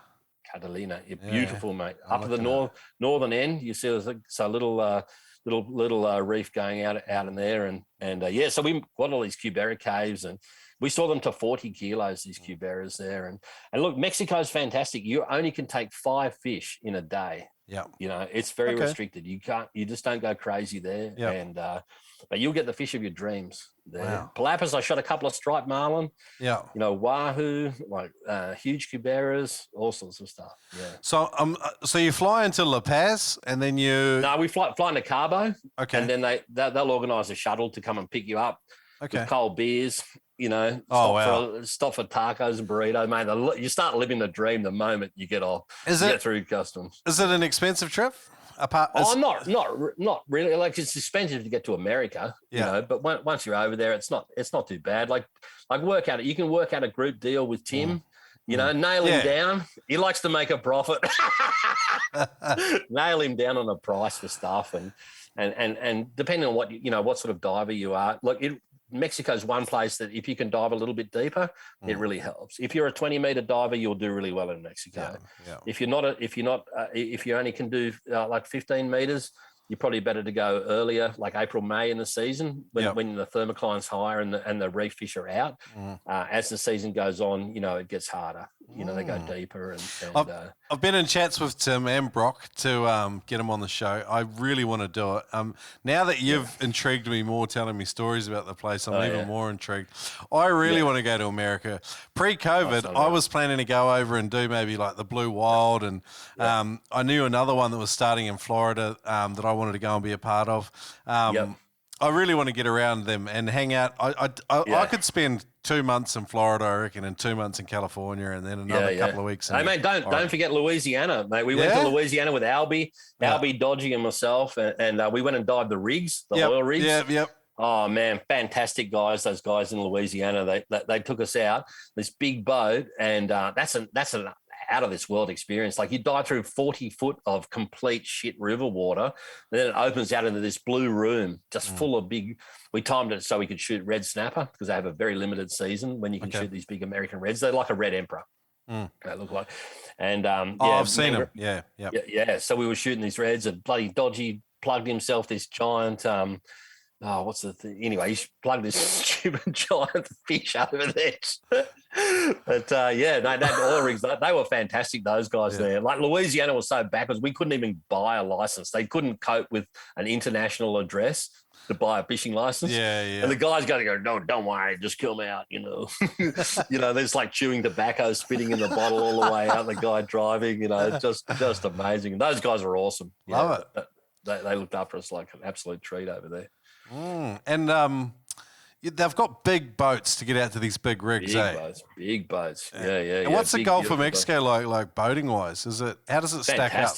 Yeah, well, the day we went was beautiful. Yeah, we had a massive storm and big electrical storm on the way back in. Yeah, but it's fairly sheltered. I'm if it was blowing its ring out, it'd be a problem, or a hurricane or something. But no, it's beautiful, beautiful boating, and there are rigs absolutely everywhere, just hundreds of oil rigs. It's pretty nutrient dense, that water too, isn't it? But it's just a big old mud bottom, isn't it? You never saw the bottom. Like, we were diving most of the rigs, you were like 140 foot to the bottom, something like that. So you dive into this layer. And the further out you went, the shallower the surface layer was. So it started off in close and it was like 40 foot. Then we got out wide, it was probably like 20 foot. And then you'd have anywhere from 20 foot to 60 foot of what I call the blue room, and then underneath the blue room, it's dirty. And that goes to wherever on the bottom. And all the fish that you can shoot, because that's where you can see, are in that blue room. Yeah, righto. And current? We didn't have a howling current. I've seen some videos. That Braden Sharon, he does a lot of the rig diving there, and you see them. They get some pretty hectic currents there at times. But we were lucky. We didn't have too much current because you don't want to have to swim too hard into the current. Barnacles are incredible on that. They use cable mainly. Because of the abrasion. But so breakaway with cable. Not even a breakaway. No, I think maybe some do. Yeah, but you don't. You can do it straight through to your gun. I had it straight through to the gun. Keep the, just your shooting line. Just a shooting line for cable. Yeah, right. Yeah. So, wow. There's big cobia, and there's things like a Spanish mackerel, king mackerel. It looks like a Spanish mackerel. You've done heaps of the shit I want to do. I'm very envious. And New Zealand, man. We go to New Zealand every year in February to get scallops and tours and so what you do, the sounds, Marlborough Sounds? Coromandel. Okay. Yep. Around Waihi or further north, or a bit further north. Yeah, on the northeast corner. I can't name the place. I'll get shot if I say exactly where it is. I don't like to do that either, but I've got a mate, old mate Pete there, that's got the big giant cray on the wall, and Mike. We rent the house from Mike, and they got big boats. The big drive-in boats that you drive in off the beach on the 3-wheel things, and they rent a little boat, and man, we just have a week or 8 or 9 days or whatever. You might as well answer it. Oh, no. It's probably one of your telemarketing calls you book later. Sakker J. It's the wife's threatening to come in and slap me again. New Zealand, absolute magic place. Joe Burke, I've done a bit of diving with him. He does charters out of Tauranga now. Yep. Going to White Island. Been to White Island a few times. I want to do that too. Oh, it's incredible dive out there. I lived in Whangamata for about a year. I was a volunteer DJ, and I was the assistant manager at the little cinema there. I helped a mate set up a scuba diving kayak business, like kayak fishing and scuba diving. Oh yeah, right. Yeah. When I was probably 19, and that was a good little adventure. I love that part of the world. Beautiful diving, great people. No real big cities apart from Tauranga and the Mount. Yeah. Man, how scary are the sharks in New Zealand? Holy dude! Mako sharks in that part of the world are crazy. Yeah, well, I swam with a 3 meter Mako. I got some awesome footage of it wiggling up to the end of the gun. It was super calm one, which was nice. Okay. But the bronzies, mate, Jesus Christ, they are just terrifying over there. I think they've got worse. They got a lot worse, mate. Yeah, a lot worse. Only shark I've ever had to shoot was in New Zealand, and if I didn't shoot it, I would have killed me, 100%. Wow. We dive in this place called Bronze Whaler Point, because there's so many bronzies there. Luke from Aquatic Rehab has got some fantastic footage from there. You can see him, his mate loses a couple of shafts and all from that area. Okay. So Aquatic Rehab, big shout out to Luke. He's an absolute legend, mate. Legend. Yep. Great guy. We've dived with him over there. It's just like, he's an incredible bloke. I tried to dive with him last time I was there. Yeah, right. Yeah, he's a champion. No? Yeah. Great bloke. But anyway, I'm at Bronzy Point by myself. Swam out to the end of the point. It's about a K from the beach. And I've been chopping up fish, burleying for the snapper. Some huge reds there, up to 11 kilos there, right? Anyway, all the reds had disappeared, and I should have been twigged. I was lying on the bottom, only 5 meters, lying on the bottom of the edge of the weed, looking over the more barren sort of stuff. And this 9-10 foot bronzy comes screaming over the bottom, straight up, and just grabs the end of my spear gun in his mouth. Holy and it's shit. like backwards and forwards, trying to pull the shaft out of his mouth. Luckily, didn't pop the rubbers. And then he let go of it, spun on his own length, and he popped his teeth out, and he had his nose at full right angles to his body and went me from that distance. Holy shit. And he lined up the shaft perfectly with the middle of his nose. So when he was like an inch off it, I just pulled the trigger. Because he was going to bite me for sure. He wasn't, this was no fake charge. And it went through, did not even touch the back of the shark, split its nose in two. And I lifted up and come underneath me, pouring claret pouring out of its nose. I was like, man, no, like Brett Burko, he's got some footage where the shark turns at right angles and pops its teeth out like that and bites his camera. That's exactly what it looked like. Yeah, right. So, it was very frightening.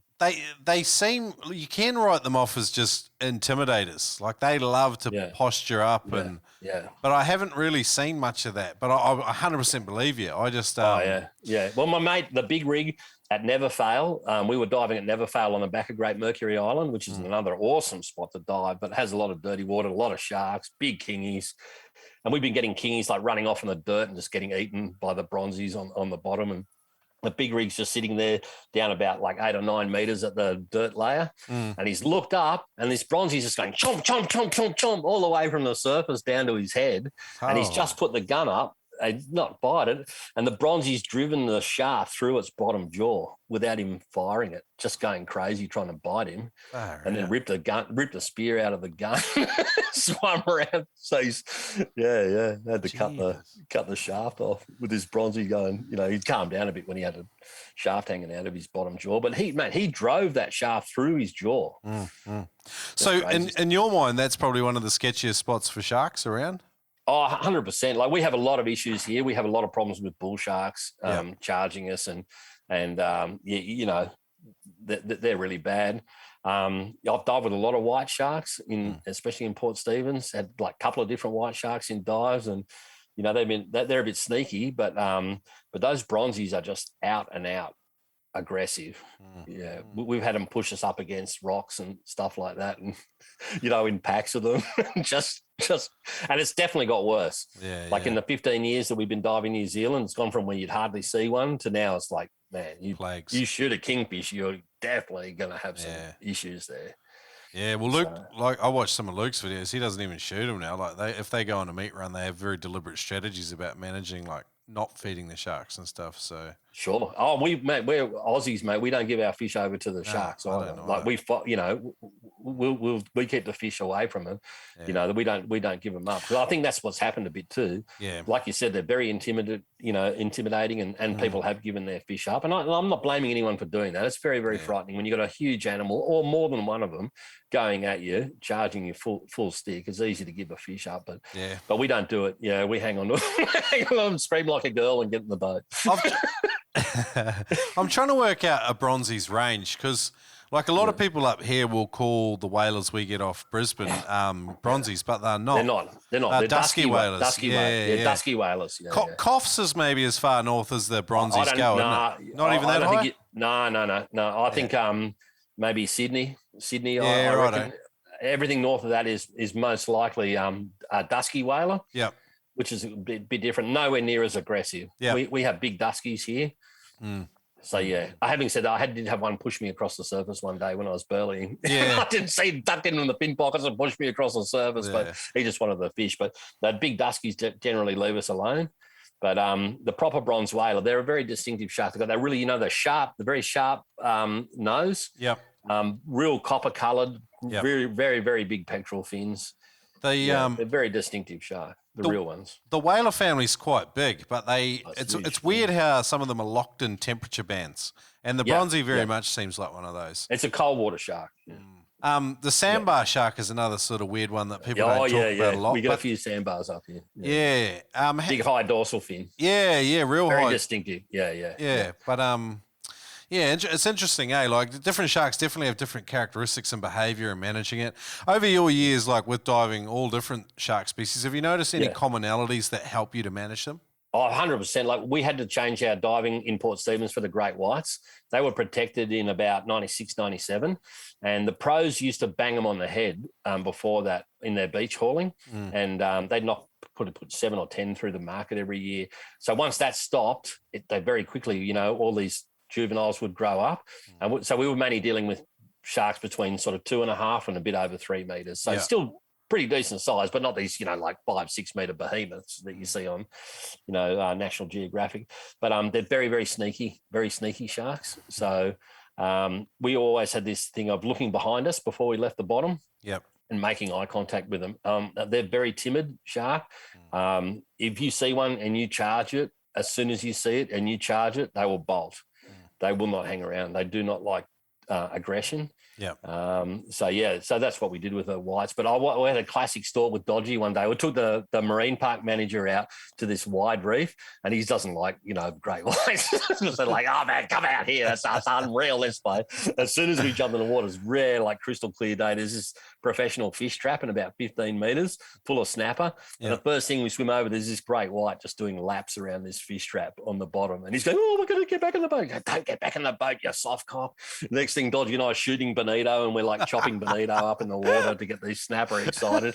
And he's just like, whoa, like that anyway, Then Dodgy's diving down on the bottom chasing these reds, and we're on the surface, and this like 3.5, the different white, this 3.5 meter white pulls in behind his fins, about 2 meters behind his fins, and he's just tracking him along the bottom. And every turn that Dodgy would make, this shark would just adjust and just turn in behind his fins. Not being aggressive, just watching him pull on. We're on the surface going, brr, brr. Know that noise you make when you're in the diving, you're trying to tell someone, so from 15 meters away, he's not going to hear a thing, Anyway, but Dodgy knows what to do. So as soon as he finished the dive, he just turned straight around, made eye contact, it just peeled straight off.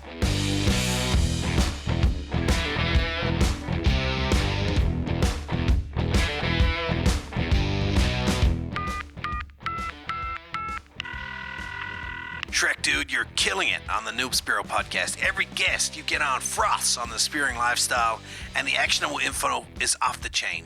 Over here at Spearing Magazine HQ, it's the same, buddy. So many noobers are submitting their adventures, lessons learned, and pictures here at SpearingMagazine.com.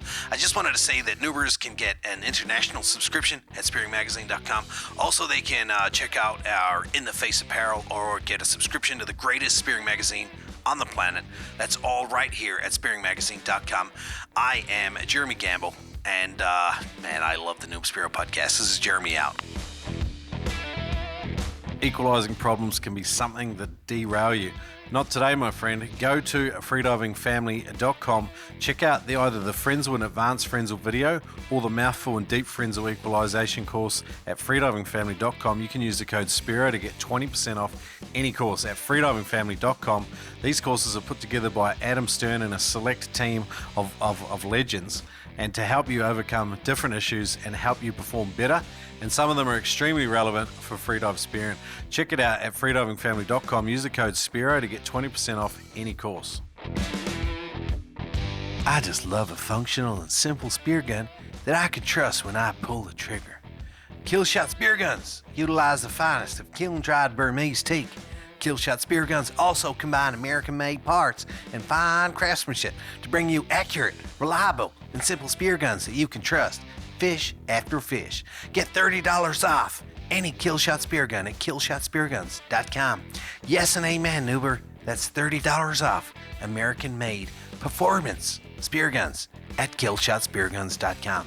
I'm really sorry for this terrible accent. Brought to you by Ed Martin at killshotspearguns.com. I've read a bit about great whites. Like, I don't know if you've heard that thing where like they'll swim alongside you, and then because great whites will do it to each other, and then the one that's dominant will keep swimming, but the one that's kind of like more diminutive or whatever will be the one that peels off. Yeah, and then it's like they work out things without having to physically fight and kill each other all the time. Yeah. And well, mate, they will bite each other. I tagged. We did some tagging in 2007 for work. We went and tagged. We tagged 10 whites in 4 days, just visually spotting them in my dive spot. Literally at the beach next to my dive spot. And we just chuck baits to them, hook them, and tow them out to sea, put them in the stretcher, and drill satellite tags into them. Yeah. And we pulled in this 1.9 meter one, and he had a bite mark all the way around his head from another white that had grabbed hold of him around the head, and he lived because it was healed up. But yeah, it had the big teeth mark, so he mightn't have been the one that peeled off in time.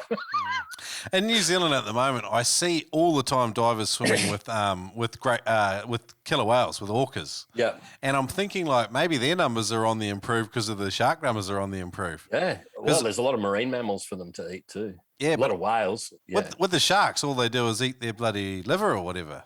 Yeah. And then they just leave them. Yeah. Jeepers. They're nice, aren't they? Oh, this like sometimes you talk to like greenies and stuff, and they think that nature's like this amazingly gentle place. And it's like lambs frolicking in the paddock. Well, we get super offended with shark finning, and I do too. Like, particularly if you're going to leave the friggin' things alive. But then it's like, here comes a great white that just knocks this thing unconscious, eats its liver, and leaves the friggin' thing. Yeah. Nature's always just as cruel as people. I mean, the only thing is we've got a level of intelligence higher, which should make us a bit more thoughtful and intentional, and all those good words. Yeah. Oh, look, I think so many of people today are out of the food chain. You know, you when you go diving, you're back in the food chain. Yeah. I was just talking to a bloke, Josh Bolin, and he was talking about we were talking about anxiety and our everyday lives. If you're just sitting in front of a computer or you've got some sort of regular 9-to-5 gig, we battle with mental tension, anxiety, a bunch of mental illness and stuff like that. And sometimes I feel like spearfishing allows you to almost hit a reset button.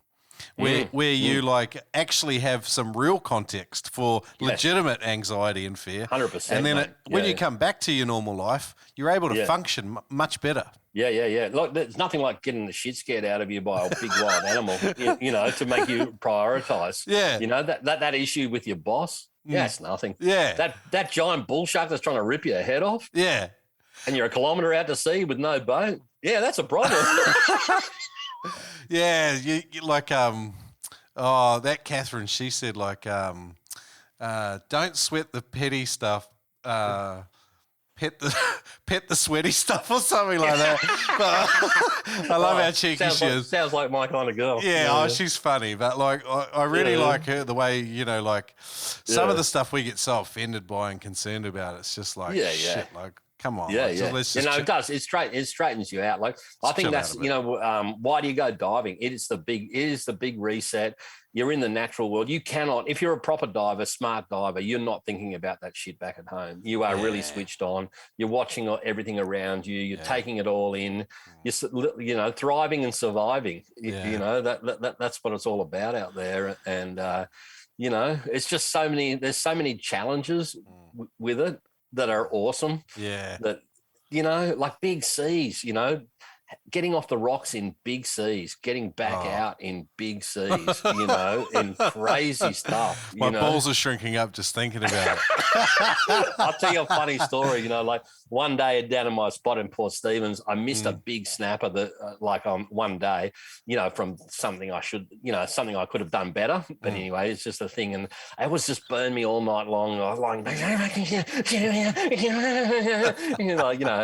like the teeth grinding, replaying it endlessly over in your mind. So the next morning, I'm going to go out and try and get a crack at this red. It was very limited time when they're hanging around, and the seas are coming up. And if these back bommies are breaking, you can't dive it. It's just undiveable, And I'm looking at it, and it's really close to breaking. It's like, bugger it, I'm going to get out. That big red's out there. I'm going to get that big red. Got to get that big red. Yeah. So I jumped in my spot, swam out the back, and as I was getting out there, the sea, it's about 400 odd meters swim out there. The sea's just building and building and building. And I get out there, and by the time I got out there, they're all breaking. Crazy bommies are breaking like 5 meters of water. Oh, wow. It's like, holy shit, this is big. And I'm going up, like, looking like I was on the top of the apartment building, looking back at the headland. It's like, holy shit. I was like, oh, this is not good, And my jump-in point is a one-way point. The water flushes you out to sea, but you can't swim against the current into it. But it's the only safe spot on this headland. And then you've got this massive beach, and all the waves are crashing in on the beach, and there's huge rippers coming off the corner. So you couldn't swim into that. Yeah. And then it's like kilometers of rocks to try to get back in, and the seas are building and building and building, and I swim back in. I'm in this bommy field, like this big cungy pinnacles. I'm in the middle of it, wait for a lull, then I bolt my ass off, and I'm puckered, like fully puckered. This is not good, trying to get up this channel, and it's like swimming into a river, like, everything, up. Can't make it round the channel. They're flushed out, and then I see the sets coming, so oh, shit, come around this back channel.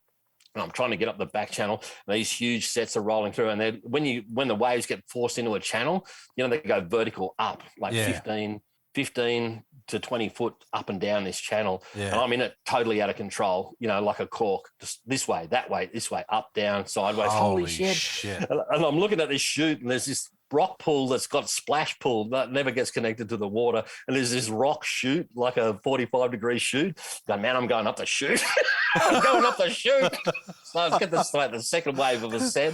I go up the chute. I get about 2/3 of the way up, and the wave drains back, and I'm like, lock the hands on the kanji, guns all tangled up, and then I look behind me, and there's this giant third wave of the set coming through. It's like, mommy. Just up the rocks, cheese grated the shit out of myself. Got up on the top of the rocks, luckily, held on and crawled out, and there's just claret pouring out of my legs and everything like that. Well, oh my God, I'm alive. Holy shit. I wanted to raise an interesting point. You wear shorty pants, eh? All the time. And you always have done. Always have, yeah. So climbing up those rocks with the context of not having any protection on your knees is pretty bad. It's like razor blades. Holy shit. Yeah, like I said, heaps of claret. I'm not joking. The whole legs, the front of my legs are just red. There's claret pouring out. It's like, but I'm going, yes, I'm alive. Talking about hitting the reset. Holy shit. Yeah. Puts everything in context. Absolutely, mate. Those same rocks, like one day, not too many years ago, and I was a huge bitch. I had a dew over my shoulder, my way, but they're quite slippery, these rocks. And I slid forward. Oh shit! My big toe went down in a crack, like down into like 2 inches into the crack, and stopped. And I kept going. And I was like, and the dew and everything fell back in the water. And I jumped in. I pulled all the thing out. I had to walk like half a K to my car. And I got there, and I'm looking at it, going, I think I must have dislocated my toes. So I grabbed it and twisted it. Anyway, when I got the X-rays, like this crown fracture all the way around the top of the toe. I don't think twisting is the record. Yeah, I've done a lot of really stupid things. I've got one more brilliant, stupid story. You know, Americans, one bad thing they do, they have loaded guns out of the water. Okay. They like to drive around in the boat with the 5-band guns loaded, sitting in the back of the boat. Ooh. Which is incredible. To me, that's incredibly dangerous. They don't think anything of it. Yeah. Guns are bouncing up and down, you know, and they're only held in by friction. Yeah, it's friction-based mechanisms. Yeah. It's crazy to bounce these big, incredibly things. Anyway, my customized Sea Hornet, right? Back to the customized Sea Hornet. So I put a 7mm Euro shaft into a Sea Hornet mechanism, which is more like a rifle mechanism. I had 2 heavy-duty rubbers on it. We're at Black Rock at Southwest Rocks in Dodgy's old Cavalier Express. We're sitting on that, and I'm sitting on the gunnel of the boat, and I just pull the second rubber. I put one rubber on, loaded, sitting on the gunnel, pull the second rubber on, and bushka, off she goes all by herself. Sharp hits the GPS aerial, goes up in the air, and I'm just like, oh, and then it comes down, whooshka, straight through my ear. Nearly boned me. It's like straight through my ear. And Dodgy's just wetting himself laughing. You know, he's just like hilarious. And I jumped in the water, there's all claret coming out of my hood. And I was like that. So don't load your gun out of the water. It's the moral of that story. Mate, you've had some hectic injuries, like. Yes, I have. You're a unit. And then, you know, you talked about, one time you talked about someone with barracuda. This is my other really stupid story. I was at Finger and Thumb at Mackay because I used to go up there regularly, dive the coffee challenge back in the more early 2000s. I was bored, you know, sitting waiting for a Spanish to come along. And there's this big, huge, giant barracuda just slowly fitting into the current, about 20 odd kilos. James, you know, asshole, swims down. Oh, you know, I probably should shoot this in Burley. You know, I'll get some mackerel in. You know, no, being an asshole. So I swim up to this barracuda, and it's just sitting there minding its own business. Put the gun at right angles to its head. Bushka straight through the head. Anyway, I didn't bone it. Takes off like a gut shot cat. Playing it out. Pulled it back in. Get it about 12 foot away from it. It goes, dunk. This one eye locks onto me. It's like, oh, shit. You know, let the line back out. Let him have a bit more. Second time. Pull him in about 12 foot. Dunk. Eye locks back onto me again. It's like, oh, that's not good. Let him go again. Play him around about. Third time, I pull him in. Same thing. Dunk. The eye locks onto me. I'm going, don't be a soft cock. Just pull this thing in. Pulled it in another 2 foot. He goes, like that, grabbed me straight between the legs. Oh, yeah, and shook me like a dog. Put all those 4 big teeth right through my thigh, and his cheek is up against my sack, just smacking the hell out of me. This big 20-kilo barracuda. I've got my hand in the sides going, more, more, like that.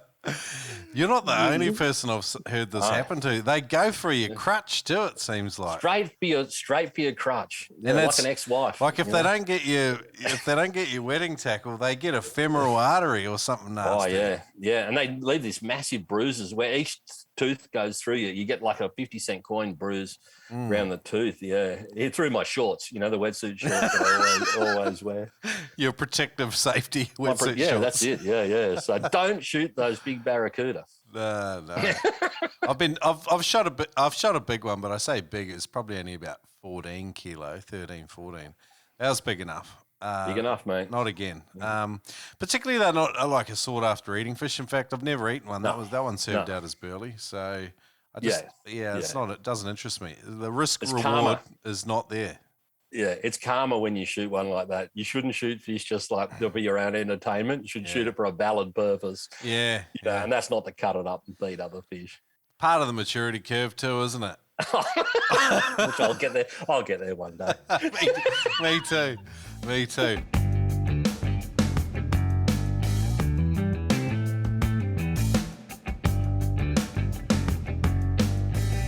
Imagine shaving with a sleek, well-designed and optimized trimmer that makes shaving time your favorite time in the bathroom. I'm one of the first people to try the new Lawnmower 4.0 and I'm blown away by the performance, the craftsmanship and details on the 4.0 are next level. Your balls will thank you, mine definitely did. No awkward hair hanging out of the smuggler anymore. Moments after trialling the Lawnmower 4.0, my balls screamed at me, "Thank you, Shrek, we can breathe." And it sounds like they were doing some deep recovery breathing. Manscaped Engineering, the ultimate groin and body trimmer, focus on intelligent functionality and an incredibly comfortable grooming experience. Their 4th generation trimmer features a cutting-edge ceramic blade to reduce grooming accidents thanks to their advanced skin-safe technology. I now feel confident shaving my boys. This upgraded trimmer includes an on-off switch that can engage a travel lock. It also gives you the ability to turn the 4000 LED spotlight on and off when needed for a more precise shave. First time I used it, I dropped it, picked it up, clipped it back together, and it was good to go. It's super light in your hand with regards to, like, in comparison to some of the other ones I've used. And jeepers, it's easy. Get 20% off and free shipping with the code NoobSpearo. That's one word, NoobSpearo, at manscaped.com. That's 20% off with free shipping at manscaped.com, and use the code NoobSpearo, all in one word. Unlock your confidence. Always use the right tools for the job with Manscaped. Your balls will thank you. All right, we've got a couple of sections left, James, and then I think we're going to end up catching up again in the future, I have a feeling. I hope so. Dive bag, head to toe, give us your gear. All righty. So I'm wearing, as far as wetsuits goes, I'm still wearing the old wetsuits from Barry. At the moment, I'm getting through my old immersion wetsuit from 2013 ab diving. So I've just been wearing the top of that, just some old wetsuit shorts. For fins, Dive R fins. Big fan of Ray Powell's fins. I've been wearing them since he first brought out the blue blades in the early 2000s. I think I had maybe some Mark IIs of that, of his big fiberglass ones. They were maroon. Well, I still wear the fiberglass ones. So I wear the black fiberglass hards. I'm not a carbon fan. I like those really hard fins. You like big, power? Long, hard. Yeah, a lot of power. And you can, just when you need it, you don't swim around like giving it full power and just break yourself. But when they're indestructible, those things. When you're in clutch spots too, like like swimming into hectic current and shit, there's nothing like having like some like oompher, like where you can just give them a workout and get some power out of them. Yeah. And look, they're indestructible too, you know.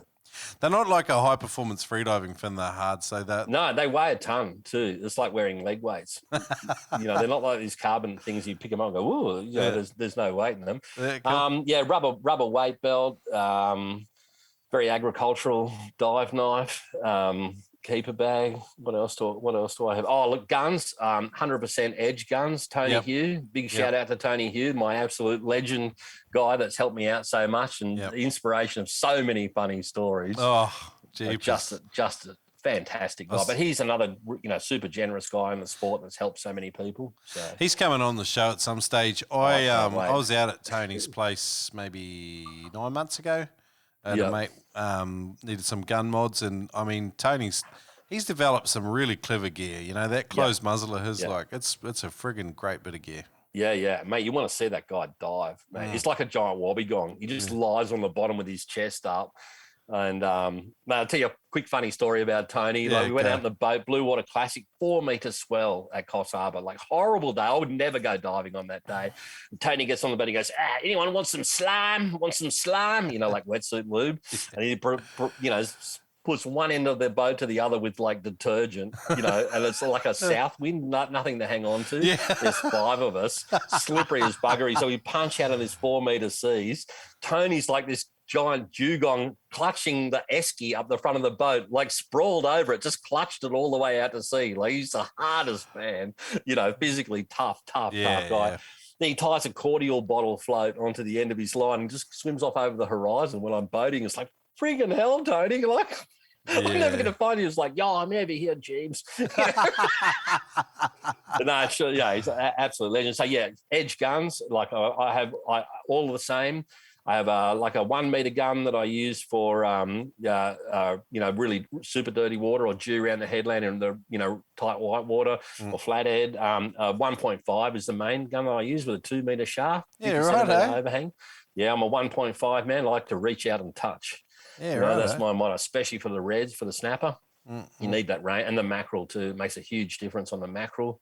Still got a lot of punch at the end of its range, so love that. So they're my 2 go-to guns. I always have, if I'm in the boat, like I'll have 2, or even when I do big long rock hops out chasing the dew, I'll have one on the float and one on the hand.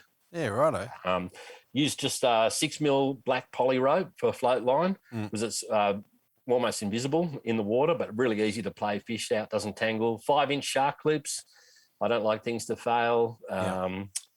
Float. I use a Ronston, old school Ronston plastic float. I got a 92.5 kilo marlin with my Ronston float. Jeepers. How much float line are you using, generally? When I'm chasing Spanish, I use about 30 meters of float line so that I can play the fish out because that float doesn't like to be taken underwater too far. If I'm chasing Jew and stuff like that, it's somewhere between 15 and 20 meters. Yeah, I do nearly all my diving is under 20 meters, so I don't need the length. But the Spanish, I like to have that little bit of extra length just to play the fish out.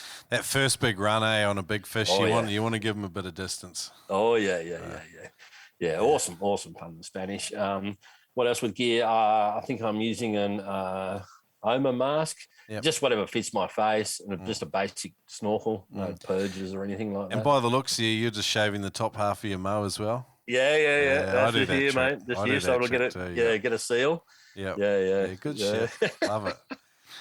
James, it's a pleasure to get you on the show, man. Like I said, I was genuinely not just shining you on. I have genuinely wanted to get you on the show for a long time, and you have not disappointed. Let's head on out with a faster round Spearo Q&A. Cool. Good on you. What is the single best piece of advice you've ever been given for spearfishing? Slow down. Yeah, definitely slow down. If you had to start all over again, what would you do differently? Oh, look, I would have got into it 15 years earlier. For sure. Other than that, no, I wouldn't change a thing. Yeah, I got into it the right way with the right people. Well, my mate Dodgy, all on the same page, and 100%. What current challenges do you face in your spearing, and how are you approaching them? Current challenges, only I have the odd ear problem. I've been touch wood. It's been pretty good for the last 2 or 3 years, but that's always sort of something that's in the back of your mind. And the sharks, dealing with the sharks, it's changing my diving. It's making the rock hopping a hell of a lot harder. Here in New South Wales, Queensland, you've always been a problem with sharks, but it's getting tougher. It's getting tougher with the sharks. There's a few things you do differently, but this question: what's something a little different from everyone else that only you do? I don't know that only I do, but I swim miles and miles and miles of coast, and I try to go to places that other people aren't going and swim a lot of dirty water and do a lot of prospecting.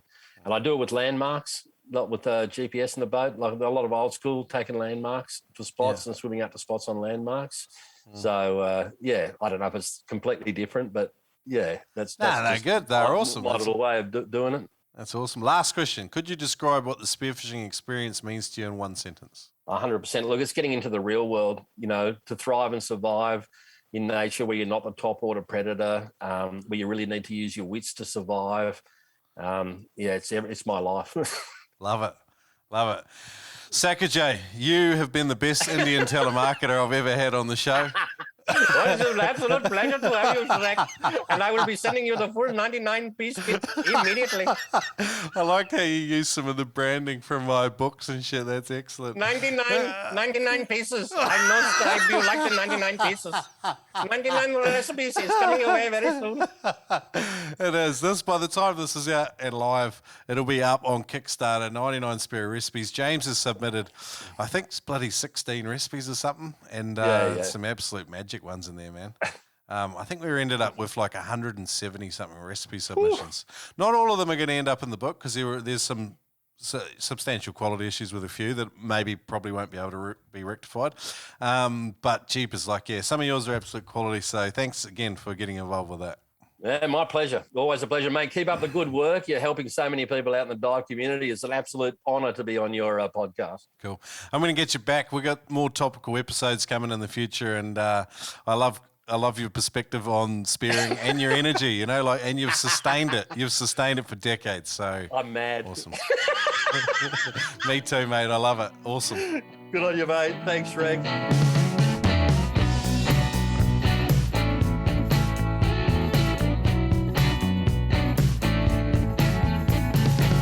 Hey guys, we've had a huge accelerated release pattern for all of these episodes of recent, just with the exciting advent of our Kickstarter campaign up with only a few days remaining. Check it out at noobspearo.com/99 recipes. I hope you enjoyed today's interview with Sakker J. He's an absolute legend. I really enjoyed chatting with James. And check out his YouTube channel. Catch it, grow it, cook it. It's available on YouTube. There's a whole bunch of awesome videos and adventures there that James has shared, and it's great to see him back into the media of some form, and I really want to see his YouTube channel blow up because he's got a heap of great stuff on there. Catch it, grow it, cook it on YouTube. Check it out. Hey, check out 99 Spearo Recipes. There's only a few days left to go on this Kickstarter campaign. Get part of it and help bring this project to life. It's available at noobspearo.com/99 recipes. And hey, wouldn't you know it, we've got another episode in a few days. It's Jai Gibbons at Spearo Chef on Instagram. This guy's a genius with practical cooking. He's written huge sections of this book and contributed in absolutely wonderful ways. We appreciate Jai Gibbons. He's got a whole bunch of recipes on USFA, the USFA website if you want to check them out in advance. All good, that's it from me, guys. See you next week with Jai Gibbons.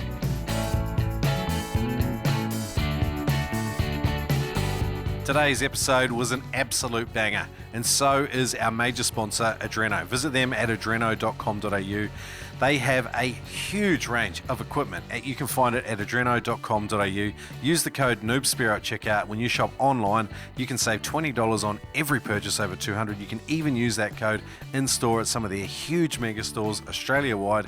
Price beat guarantee on any Australian spearfishing equipment price. Again, visit them at adreno.com.au. Use the code NoobSpearo. The Noob Spearo podcast is incredibly proud to be partnering with Neptonics.com. It's solid gear that works, equipment you can rely on. It's the very best in spearing gear from around the planet. Neptonics is also the one-stop shop for all your spearfishing gear, particularly in the US. They got free shipping on all orders over $99 in the US. Furthermore, you can use the code NOOB10 to save 10% off on your entire shopping basket at Neptonics.com. Use the code NoobSpearo at Neptonics.com.